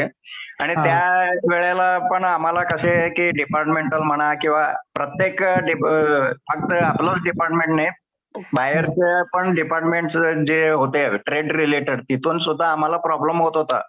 परंतु आमचं युनिटी इज अवर स्ट्रेंथ. त्याच्यामुळे काय झालं की आम्ही एकदा रिमाइंड केलं, मग ते ड्रग डिपार्टमेंट वाले असू दे किंवा जीएसटी वाले असू दे, काय पण असू. तर त्यांना आम्ही हळूहळू त्यांना जे त्यांच्या ड्युटीज रिमाइंड करत गेल्या, त्याच्यामुळे आज आम्हाला जवळजवळ मी 100% सक्सेस म्हणू शकत नाही, but we are succeeded nearly 15 to 20% in our problems. Great, sir. Great. Really. Okay, sir. We will follow like Yes. slowly. Hello, sir. Good evening. Yeah, Suti. Sir, जसं की मी फार्मास्युटिकल इंडस्ट्रीमध्ये वर्क करते. माझी job ही सकाळी 6 ते 4 पर्यंत किंवा 5 पर्यंत असते. तर मग नंतर आणि मी रजिस्टर फार्मासिस्ट ह्या रिझनमुळे नाहीये, कोविडमुळे माझं आउट ऑफ सिटी रजिस्ट्रेशन म्हणजे माझं कॉलेज होतं. तर मी फाईट कसं करणार? इथे तर खूप सारे इलिगल कामं चालतात वगैरे. तर मी त्यांना कसं म्हणू शकणार की हे माझ्याजवळ स्वतःजवळच रजिस्ट्रेशन नाहीये. तर मी त्यांना कसं म्हणणार की हे तुम्ही अगेन्स्ट करत आहात. जसं आमच्या इकडे रिटेल फार्मासिस्ट आहेत, त्यांचं असोसिएशन पण आहे, त्यांचे कमिशन चालतात. आम्ही तुम्हाला एवढं कमिशन देऊ, तुम्ही किती देणार आम्हाला? डायरेक्टली चालत आहे. मी असं तोंडातून माझ्या फॅमिलीच्या मध्ये मला काय म्हणे, आता तुझा काय प्लॅन आहे नेक्स्ट? तू इंडस्ट्रीज करणार? मी डायरेक्टली सांगितलं मला इंडस्ट्रीज करायचंय. मी माझं लायसन्स मुद्दामून काढलेलं नाहीये, कारण की ते मागत असतात. फार्मसिस्ट झाली आहे ना तू, लायसन्स कितीला देणार? डायरेक्टली हा क्वेश्चन आहे माझा. त्यांना अवॉइड कसं करायचं? आणि इथे खूप सारे फार्मासिस्ट एका टाइमला 2-2 लायसन्स देऊन, म्हणजे एका टाइमला इकडे पण हॉस्पिटल असतं आणि त्यांचं स्वतःचं पण फार्मसी असतं. त्याला अवॉइड कसं करायचं आपण? नाही, अशा याच्यामध्ये सगळ्यात महत्वाची गोष्ट की अशा लोकांना शांततेत सांगणे की माझ्या तत्वात ते बसत नाही लायसन्स रेंटवर वगैरे देणं, तेव्हा तुम्ही ते परत काय मला मागू नका. आणि सगळ्यात महत्वाचं की रजिस्टर्ड फार्मासिस्ट असलं म्हणजेच लढायचं असं काही नाहीये. फार्मसी स्टुडंट जरी असाल किंवा इंडस्ट्रीमध्ये फ्रेशर जरी असाल, रजिस्ट्रेशन असलं पाहिजे असं काही नाहीये. फार्मासिस्ट आहात हे लढण्यासाठी सफिशियंट आहे. तुमच्या एरियामध्ये तुम्ही आता काम करायला सुरुवात करा. जरी ज्युनियर असला तरी लोकांना जाणवू द्या तुमच्या कंपनीमध्ये, तुमच्या आजूबाजूच्या एरियामध्ये की तुम्ही नॅशनल फार्मासिस्ट असोसिएशनचे आता मेंबर आहात आणि तुम्ही या लढ्यामध्ये सहभागी आहात. जेव्हा सगळ्यांना कळायला लागेल की नाही आता ही मुलगी या लढ्यामध्ये सामील झाली आहे, त्यावेळेला ऑटोमॅटिकली तुम्हाला हे प्रश्न यायचे बंद होतील. ते म्हणणार नाही आज मी काय केलं होतं, इंडस्ट्री मधून येताना एका ठिकाणी रजिस्टर लायसन्स नव्हतं. फक्त मला माझ्या फ्रेंडने म्हणे, तू काय करतेय? मी मला मीटिंग करते, थोड्या वेळ थांब म्हटलं. तिथे रजिस्ट्रेशन नव्हतं. मी फक्त जात होते, त्यांनी डायरेक्टली शॉप बंद केलं माझ्या समोर. की काय कसं काय चाललंय म्हटलं, मला काम आहे, मला मेडिसिन हवी आहे म्हटलं. नाही म्हणे नंतर देतो म्हणे. डायरेक्टली त्यांनी इग्नोर केलं. नाही, म्हणजेच कसं आहे, जेव्हा तुम्ही एखाद्या असोसिएशन बरोबर जोडलेले असता त्यावेळेला तुमची भीती त्यांच्या मनात असते. आणि असे जर शॉप तुमच्या आजूबाजूला असतील तर तुम्हालाही प्रत्यक्ष काही करायची गरज नाही. फक्त चालता चालता त्या शॉपचा फोटो काढून घ्या किंवा नाव लिहून घ्या. आणि तुम्हाला खात्रीशीर माहिती आहे की या ठिकाणी नॉन रजिस्टर्ड फार्मासिस्ट नाहीये किंवा फार्मासिस्ट नाहीये आणि शॉप चालू आहे, अशा शॉपचं फक्त त्या एरियाचं, त्या गावाचं नाव आणि शॉपचं नाव एवढं फक्त आमच्याकडे पाठवा. 2 दिवसामध्ये त्यांचा बंदोबस्त होईल. आता लोक म्हणतात की नाही खूप ठिकाणी आहे, तर खूप ठिकाणी आहे, बरेच आहेत, एम्पल नंबर मध्ये आहेत, बहुत सारे है, इसका कोई भी मीनिंग नहीं है. खूप सारे आहेत किंवा खूप सारे आहेत, मी किती म्हणतो खूप सारे म्हणजे किती? एका गावामध्ये समजा 50 मेडिकल स्टोअर्स असतील आणि 50 पैकी 40 मेडिकल नॉन फार्मासिस्टचे असतील, तर मला आकडा पाहिजे. 10 फार्मासिस्टचे आहेत आणि 40 नॉन फार्मासिस्टचे. अशा वेळेला मी म्हणेल फार्मासिस्टचे कोणते ती लिस्ट मला द्या आणि मी ती ड्रग इन्स्पेक्टरला पाठवेल की हे 10 सोडून इतर सगळे नॉन फार्मासिस्ट आहेत. असू द्या ना, कितीही असू द्या. We have to give complaint to FDA officers and FDA officers must take action on the same. अगर वो लोग एक्शन नहीं लेते हैं तो उनके ऊपर हम लोग एक्शन लेने के लिए बोलेंगे. ऊपर है ना बहुत सारे, उनके ऊपर भी बैठे हुए ना. एक ड्रग इंस्पेक्टर मैनेज करेगा, कॉम्प्रोमाइज करेगा, 2 करेंगे, 3 करेंगे, कितने कॉम्प्रोमाइज करेंगे? रोज लेटर भेजेंगे. अपने पास लेटर की फैक्ट्री है, रोज लेटर डालेंगे, क्या फर्क पड़ता है? रोज एक कंप्लेंट रजिस्टर करेंगे विजिलेंस के पास. तो दिस इज पॉसिबल. हम लोग सिर्फ ये बोल के नहीं होता है कि बहुत सारे हैं, हम लोगों को फाइंड आउट करने पड़ेंगे ये लोग कौन है. और सोचना बंद करो कि भाई वो मेरे रिलेटिव में लगता है या वो मेरे गांव का है, वो सोचना बंद करो. Just give everything about them to drug officer and आप एक्शन लेने दो, कुछ फर्क नहीं पड़ता है. क्योंकि कोई अगर अपने फील्ड के साथ खिलवाड़ कर रहा है और कोई अगर अपने फील्ड में आके अगर विदाउट लाइसेंस विदाउट फार्मासिस्ट अगर कुछ गलत काम कर रहा है तो उसको पनिशमेंट मिलनी चाहिए. He has to be out from our pharmacy profession. So इसलिए ये बोलना बंद करो पहले कि बहुत सारे है. बहुत सारे का कोई भी मतलब नहीं. फिर एक बार मैं बोल रहा हूँ, खूप आहेत आणि सगळीकडे तसंच आहे. सगळीकडे नॉन फार्मासिस्ट काम करतात आणि खूप सारे, याला काही मतलब नाही. तुम्ही आकडे काढा. तुम्हाला 2 दिसले, तुम्ही 2 जणांचे नाव पाठवा. तुम्हाला 4 दिसले, 4 जणांचे पाठवा. तुम्हाला 50 दिसले, 50 जणांचे पाठवा. मी तुम्हाला अश्युरन्स देतो, या 50 जणांच्या 50 कंप्लेंट आपण फाईल करू आणि त्यातल्या 40 किंवा 30-40 जणांवर तर ऍक्शन होईल. आणि जेव्हा हे सुरुवात होतं, झगडे साहेबांनी सुरुवात केली होती, आपल्याला आठवतंय. झगडे साहेबांनी ज्या वेळेला सुरुवात केली त्यावेळेला झगडे साहेबांनी काय असा विचार केला का की सगळीकडे कुणीच रूल फॉलो करत नाही, मग मी आता ऍक्शन घेत नाही. त्यांनी काय केलं, रूल फॉलो करा, मला फार्मासिस्ट पाहिजे, मला बाकीचं माहित नाही. हे ज्या वेळेला त्यांनी सांगितलं त्यावेळेला सगळे अधिकारी कामाला लागले. ज्या वेळेला आपण अधिकाऱ्यांना पत्रव्यवहार करणारे, अधिकाऱ्यांना नियमाची आठवण घालून देणारे की बाबांनो हे बघा हा नियम आहे आणि याच्याप्रमाणे तुम्हाला वागावं लागेल, तर ते नाकारू शकत नाहीत. आपण आजही नॉन फार्मासिस्ट पेक्षा जास्त संख्येने आहोत हे लक्षात घ्या. आणि नॉन फार्मासिस्ट दुकान चालवतो म्हणजे कुणाच्या जीवावरती चालवतो, आपल्याच फार्मसीच्या रजिस्ट्रेशन वरती चालवतो. आयडेंटिफाय करा असे लोक, आपण त्यांना समजावून सांगू, आपण त्यांच्याबरोबर बोलू पर्सनली की बाबा रे तू जॉब करतोय दुसरीकडे, तू या व्यवसायामध्ये म्हणजे तू एक तर व्यवसाय कर किंवा जॉब कर, तू रजिस्ट्रेशन रेंटवर दिले ते काढून घे. हे त्याला रिक्वेस्ट करू, विनंती करू. नाही ऐकलं तर त्याच्या विरुद्ध FIR देण्याची प्रोव्हिजन आहे. तो FIR आपण स्वतः सुद्धा देऊ शकतो. त्याच्यासाठी काउन्सिलची गरज नाहीये. पोलीस स्टेशनला जाऊन FIR देऊ शकतो. 4-2 केस अशा झाल्यानंतर रजिस्ट्रेशन निघतील. पण आपल्याला आता बोलावं लागेल, आपल्याला आता सुरुवात करावी लागेल. बरोबर आहे सर. त्याच्यामध्ये मी एक ऍड करू करू का सर? हा बोला. त्याच्यामध्ये सर आता आपण बोलला ना, ते जे पण काय असेल त्यांना कंप्लेंट वगैरे आमच्याकडे द्या, आपण हे करू. तर आपलं आता नॅशनल फार्मासिस्ट असोसिएशन पूर्ण आपलं देशांतर्गत झालेलं आहे, म्हणजे देश पातळीवरती आलेलं आहे. तर त्या हिशोबाने मग महाराष्ट्र असू दे, कर्नाटक असू दे, गुजरात असू दे, सगळेकडचे आपल्याकडे जे फार्मासिस्ट मेंबर आहेत त्यांनी जे पण सपोज आपण आपल्याकडे कंप्लेंट पाठवतील तर त्याच्यासाठी एक आपण, माझं एक सजेशन आहे की कंप्लेंटसाठी एक वेगळं एक ईमेल म्हणजे NPAच ईमेल आपण केलाय सर. वेबसाईट वरती एक आपण फॉर्म पण ठेवलाय आणि complaint@npaindia.org म्हणून कंप्लेंटचा एक मेल रजिस्टर केलेला आहे. त्यामध्ये आपण वेबसाईट वरती जे फॉर्म भरतील त्याला आपण ऑटोमेटेड सिस्टम केलेली आहे. ऑटोमेटेड सिस्टम म्हणजे नॉन फार्मासिस्ट, त्यात कंप्लेंटचा सब्जेक्ट सिलेक्ट केला की non medical stores running by non pharmacist and no pharmacist is available. हे केल्यानंतर तिथे तुम्ही डिस्क्रिप्शन टाकल्यानंतर that is coming to our admin panel. तिथे तो मेल फक्त पाहिला जातो आणि सेंडचं बटन दाबलं जातं. तो डायरेक्टली व्हिजिलन्स डिपार्टमेंट मुंबईला ड्रग कमिशनरला तो मेल जातो. हा, म्हणजे तसंच आपण प्रत्येक राज्यातल्या ह्याच्या हिशोबाने आपण करूया म्हटलं. करूया, काहीच problem.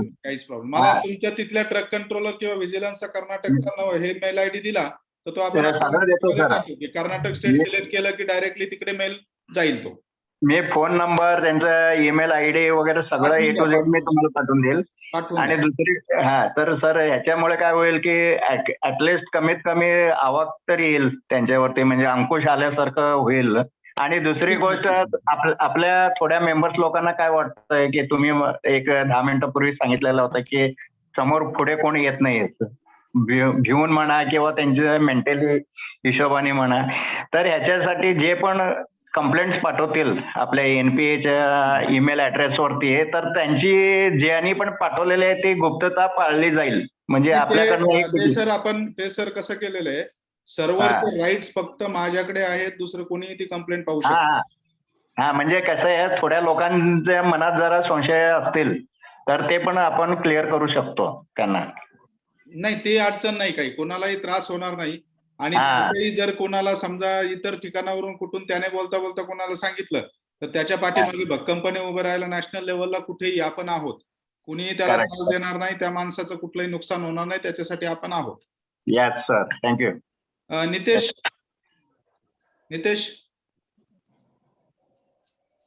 Shashank sir. Yes sir. आज नितेश राजपूत यांचं साधारणतः 15-20 मिनिटात नितेश बहुतेक एक्झिट झालेले दिसत आहेत मला. नितेश आहेत नितेश.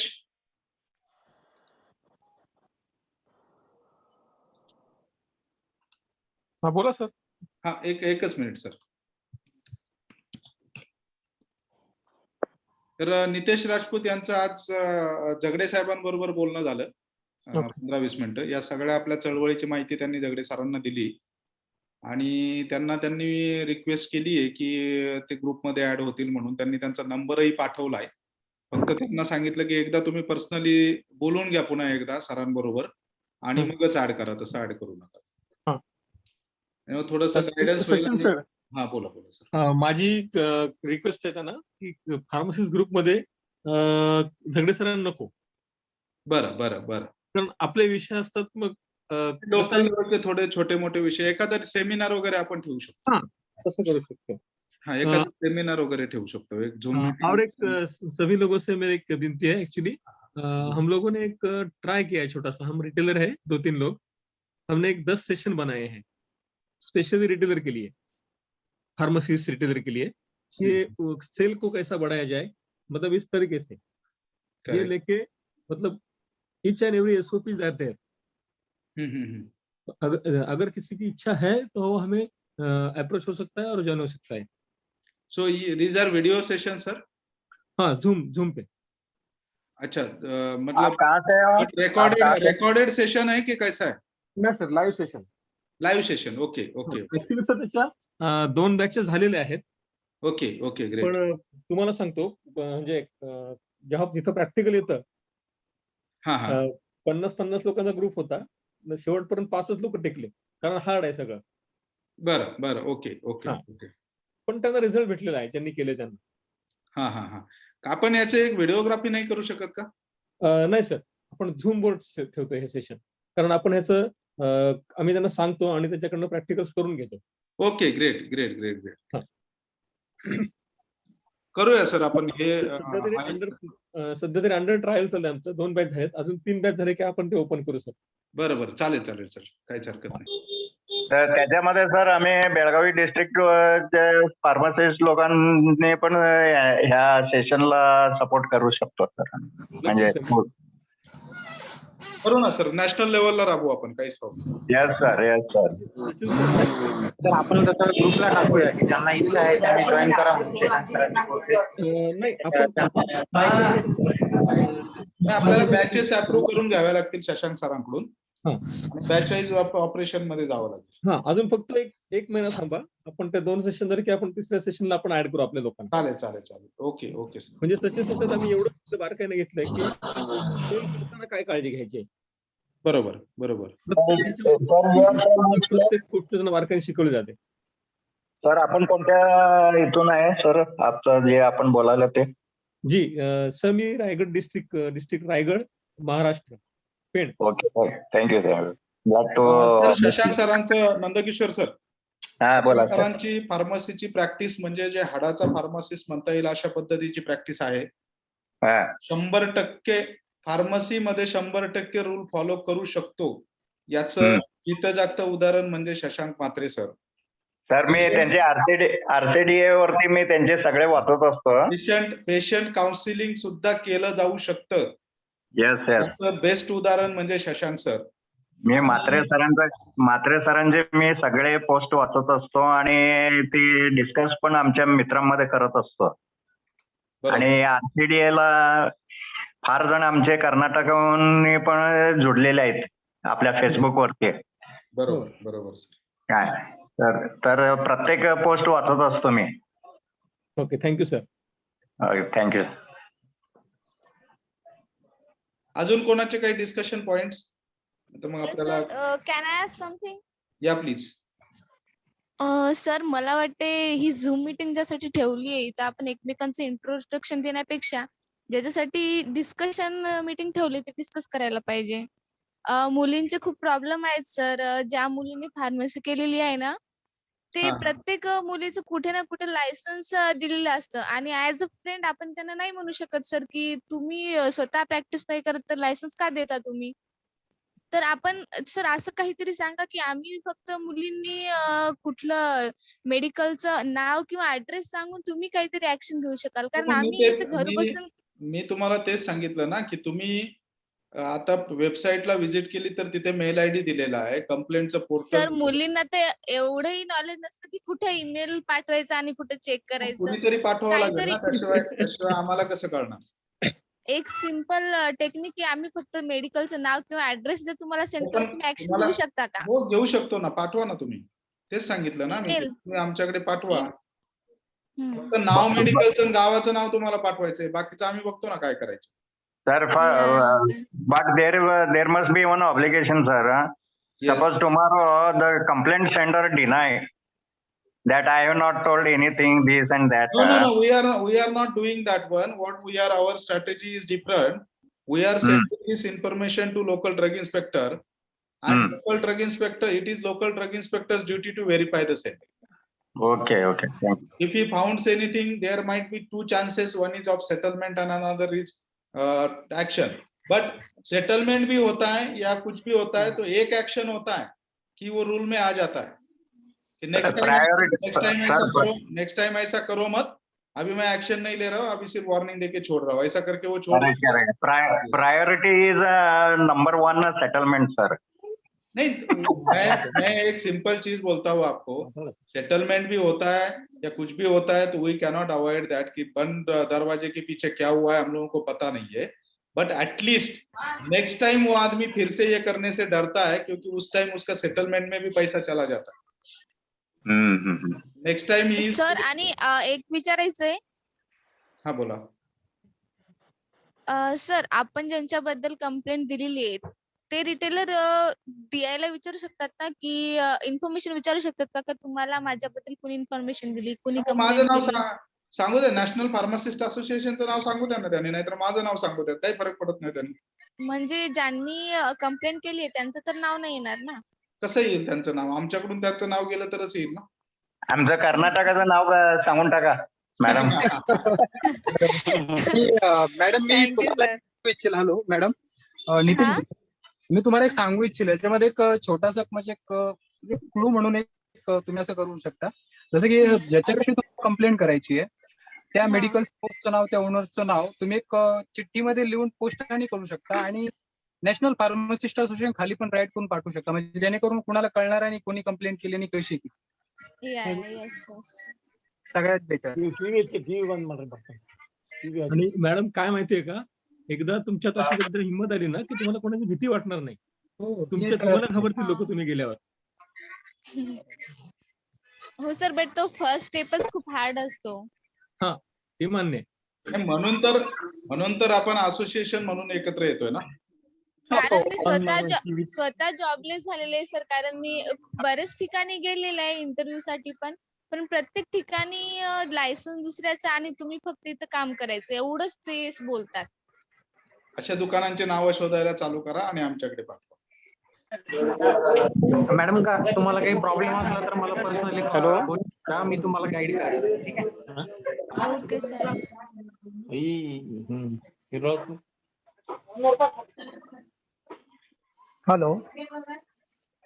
हॅलो येस दशपुते बोलतोय. हा बोला सर. हा, फक्त सगळ्यांनी ह्या गोष्टीचं लक्षात ठेवा की जर आपलं बाजूबाजूला मेडिकल आहे काय तर बाजूच्या मेडिकलची कंप्लेंट करू नका. नाही, बऱ्याच वेळेला स्पर्धा असते म्हणून त्याला लटकवण्यासाठी कंप्लेंट केली जाते आणि ती कंप्लेंट खोटी असते असं बऱ्याच वेळेला आढळलेलं. नाही, याच्यावरती एक गोष्ट सांगतो. हॅलो, तुम्ही पण ऐकले मला वाटतं ती गोष्ट.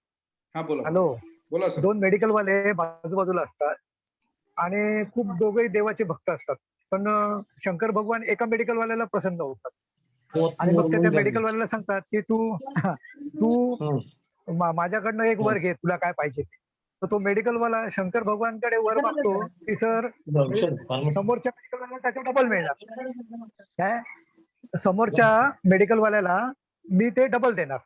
तर तो मेडिकल वाला काय मागतो माहितीये का, बाजूबाजूला असतात, तो म्हणतो माझा एक डोळा काढून टाक, देवाला सांगतो. म्हणजे समजलं की समोरच्याचे दोन डोळे झाला.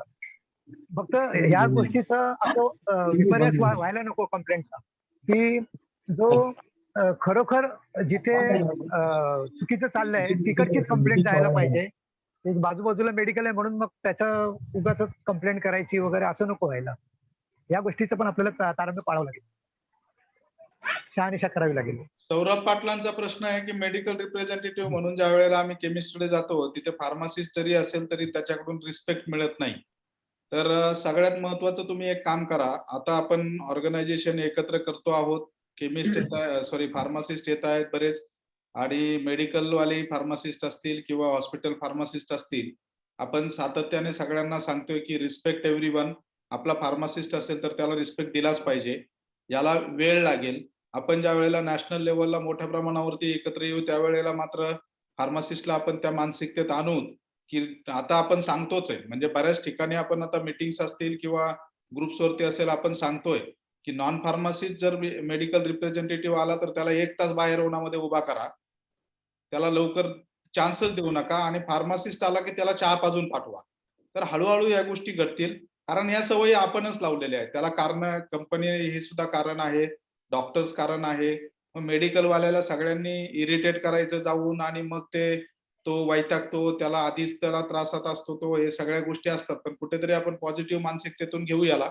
आपण वेगवेगळ्या ठिकाणी ज्या वेळेला सेमिनार घेऊ, मीटिंग घेऊ, त्यावेळेला या गोष्टी आवर्जून सांगत जाऊ की जे कोणी रिटेल फार्मासिस्ट असतील, आता इथे 27 लोक आहेत, 27 पैकी 20 लोक रिटेल फार्मासिस्ट असतील, तर त्यांनी इथून पुढे एक संकल्प सोडा की ज्या वेळेला आपला फार्मासिस्ट तिथे येईल मेडिकल रिप्रेझेंटेटिव्ह म्हणून, ठीक आहे, त्याला चहा नाही पाजता आलं तर त्याला पाणी ऑफर करा, त्याच्याबरोबर व्यवस्थित बोला, त्याचं व्यवस्थित ऐकून घ्या. नॉन फार्मासिस्ट असतील तर त्यांना सांगा या उद्या, या परवा, होऊन जाईल. सर ह्याच्यामध्ये मी एक ऍड करतो. जेव्हा याने सरांनी जे मेडिकल रिप्रेझेंटेटिव्हना हे देत नाही, म्हणजे रिस्पेक्ट देत नाही म्हणून त्यांनी सांगितलंय, त्याच्याबद्दल मी त्यांचं पण ऍग्री आहे. परंतु याच्यामध्ये कसं आहे की आपले जे पण मेडिकल रिप्रेझेंटेटिव्ह येतात, काउंटरवरती येतात आणि हे त्यांनी सांगतात सगळं आमचं हे प्रोडक्ट आहे, ते प्रोडक्ट आहे, आणि त्यानंतर रिटेलरलाच विचारतात की तुमच्या दुकानाचं नाव काय आहे म्हणून. तर this is insult to the retailer, first thing. Second thing sir, जेव्हा पण आपले फार्मासिस्ट मेडिकल रिप्रेझेंटेटिव्ह जातात कोणत्याही रिटेलरच्या दुकानात, तर त्यांनी स्वतःहून I am a pharmacist and medical representative of so and so company म्हणून सांगायला पाहिजे. बरोबर बरोबर. नाहीतर काय माहित पडणार आहे, तो SSLC आहे का नॉन मॅट्रिक आहे काय 12वी आहे, काय समजणार सर आम्हाला. बरोबर सर, राईट सर. पहिली गोष्ट सर, सचिन सर, त्यांनी ही गोष्ट पाळायला पाहिजे की बँक जसे विचारतात की बाबा ही तुमच्यासोबत बोलण्याची योग्य वेळ आहे का. कधी कधी आपलाच मूड नसतो, मूड पेक्षा कामात असतो आपण. नंतर होतं काय, रिप्रेझेंटेटिव्हची सर्वात मोठा राग हा येतो की ते दुनियेच्या चौकशा करतात, तुमचा प्रॉडक्ट स्वतःच विचारत नाहीत. माझं काय चालतं हे विचारा तुम्ही, दुनियेचं काय चालतं हे विचारू नका. तुमच्याशी बोलण्याचा कॉन्फिडन्स बदलून जाईल लोकांचा आपोआप. आम्ही रिटेलर कुठल्याही केमिस्टच्या म्हणजे भेटीसाठी म्हणजे काय म्हणतात त्याला, गिफ्टसाठी केलेला नसतो. तुम्ही 2 शब्द व्यवस्थित विचारा, ओके, आणि थोडक्यात आपोआप रिस्पेक्ट भेटेल. Okay.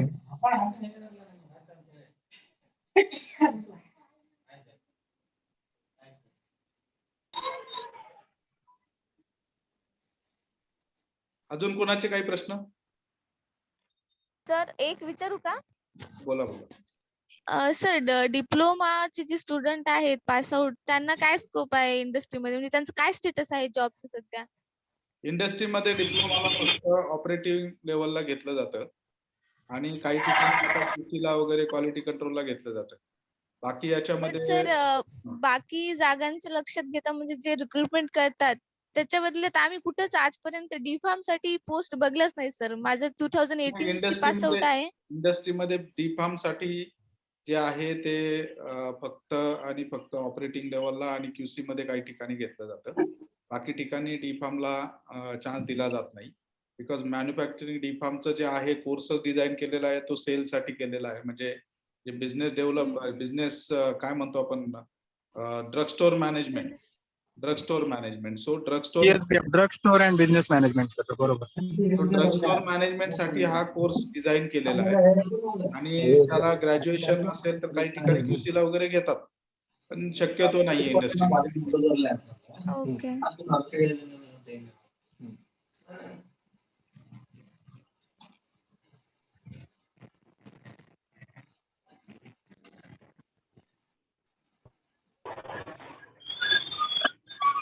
So shall we conclude the meeting?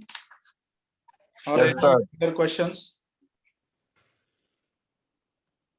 Today we had a very good discussion, sir.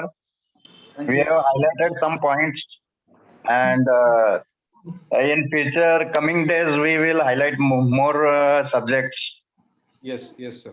Today we had concluded means very good meeting and with very good positive approach of everybody. So I'm thanking you, sir. You have arranged this meeting. Thank you very much, sir. आणि Sachin sir मी एक विचारू इच्छेन हा बोला. आता जे आपले members आहेत आपले असोसिएशनचे, त्याच्यामध्ये रजिस्ट्रेशन वगैरे जसं की कोणाचा फोटो वगैरे येत नाहीत बघा आयडी कार्ड वरती. नाही, याच्यामध्ये कसं आहे, आता याच्यात सुद्धा जो विषय आपण घेतला की शशांक सरांनी जसं सांगितलं की फार्मासिस्टला एक सवय आहे, ते मेडिकल रिप्रेझेंटेटिव्ह येतात आणि दुनियादारी करत बसतात. तसाच प्रकार याच्यामध्ये आपण आपला फोटो कसा टाकला पाहिजे. गार्डन मधले फोटो वगैरे त्याच्यावरती अपलोड करतायत. कुठेतरी वरती आकाशाकडे बघतानाचा सेल्फी आयडी कार्ड साठी अपलोड करतायत. बेड वरती झोपलेला सेल्फी अपलोड करतायत. म्हणजे आपण काय अपलोड करतो हे तर कळलं पाहिजे ना लोकांना. त्यांचे फोटो कसे टाकू आम्ही सांगा. ठेवला पाहिजे ना की आपल्या आयडी कार्ड वर तो फोटो येणार आहे, म्हणजे तो कसा असला पाहिजे. बरोबर. थोडं म्हणजे रजिस्ट्रेशन नंबर कुठला आहे? हा बोला ना सर, बोला ना. म्हणजे वागणे तिकडे कसेही फोटो टाकून चालणार नाही ना. आयडी कार्ड साठी फोटो देतो आपणच. आपलं मी तर म्हणेल ऍप्रन शिवाय फोटोज टाकू नका. बरोबर. फार्मसीचं आयडी कार्ड बनवताय, ते आयडी कार्डला काही व्हॅल्यू आहे की नाही? काही उठायचं काही टाकायचं, म्हणजे त्याला लिमिटच नाही काही. काल एक जणांनी मोटरसायकल वरती काढलेला सेल्फी टाकला आयडी कार्ड वरती देण्यासाठी. आता तो काय आता म्हणावं.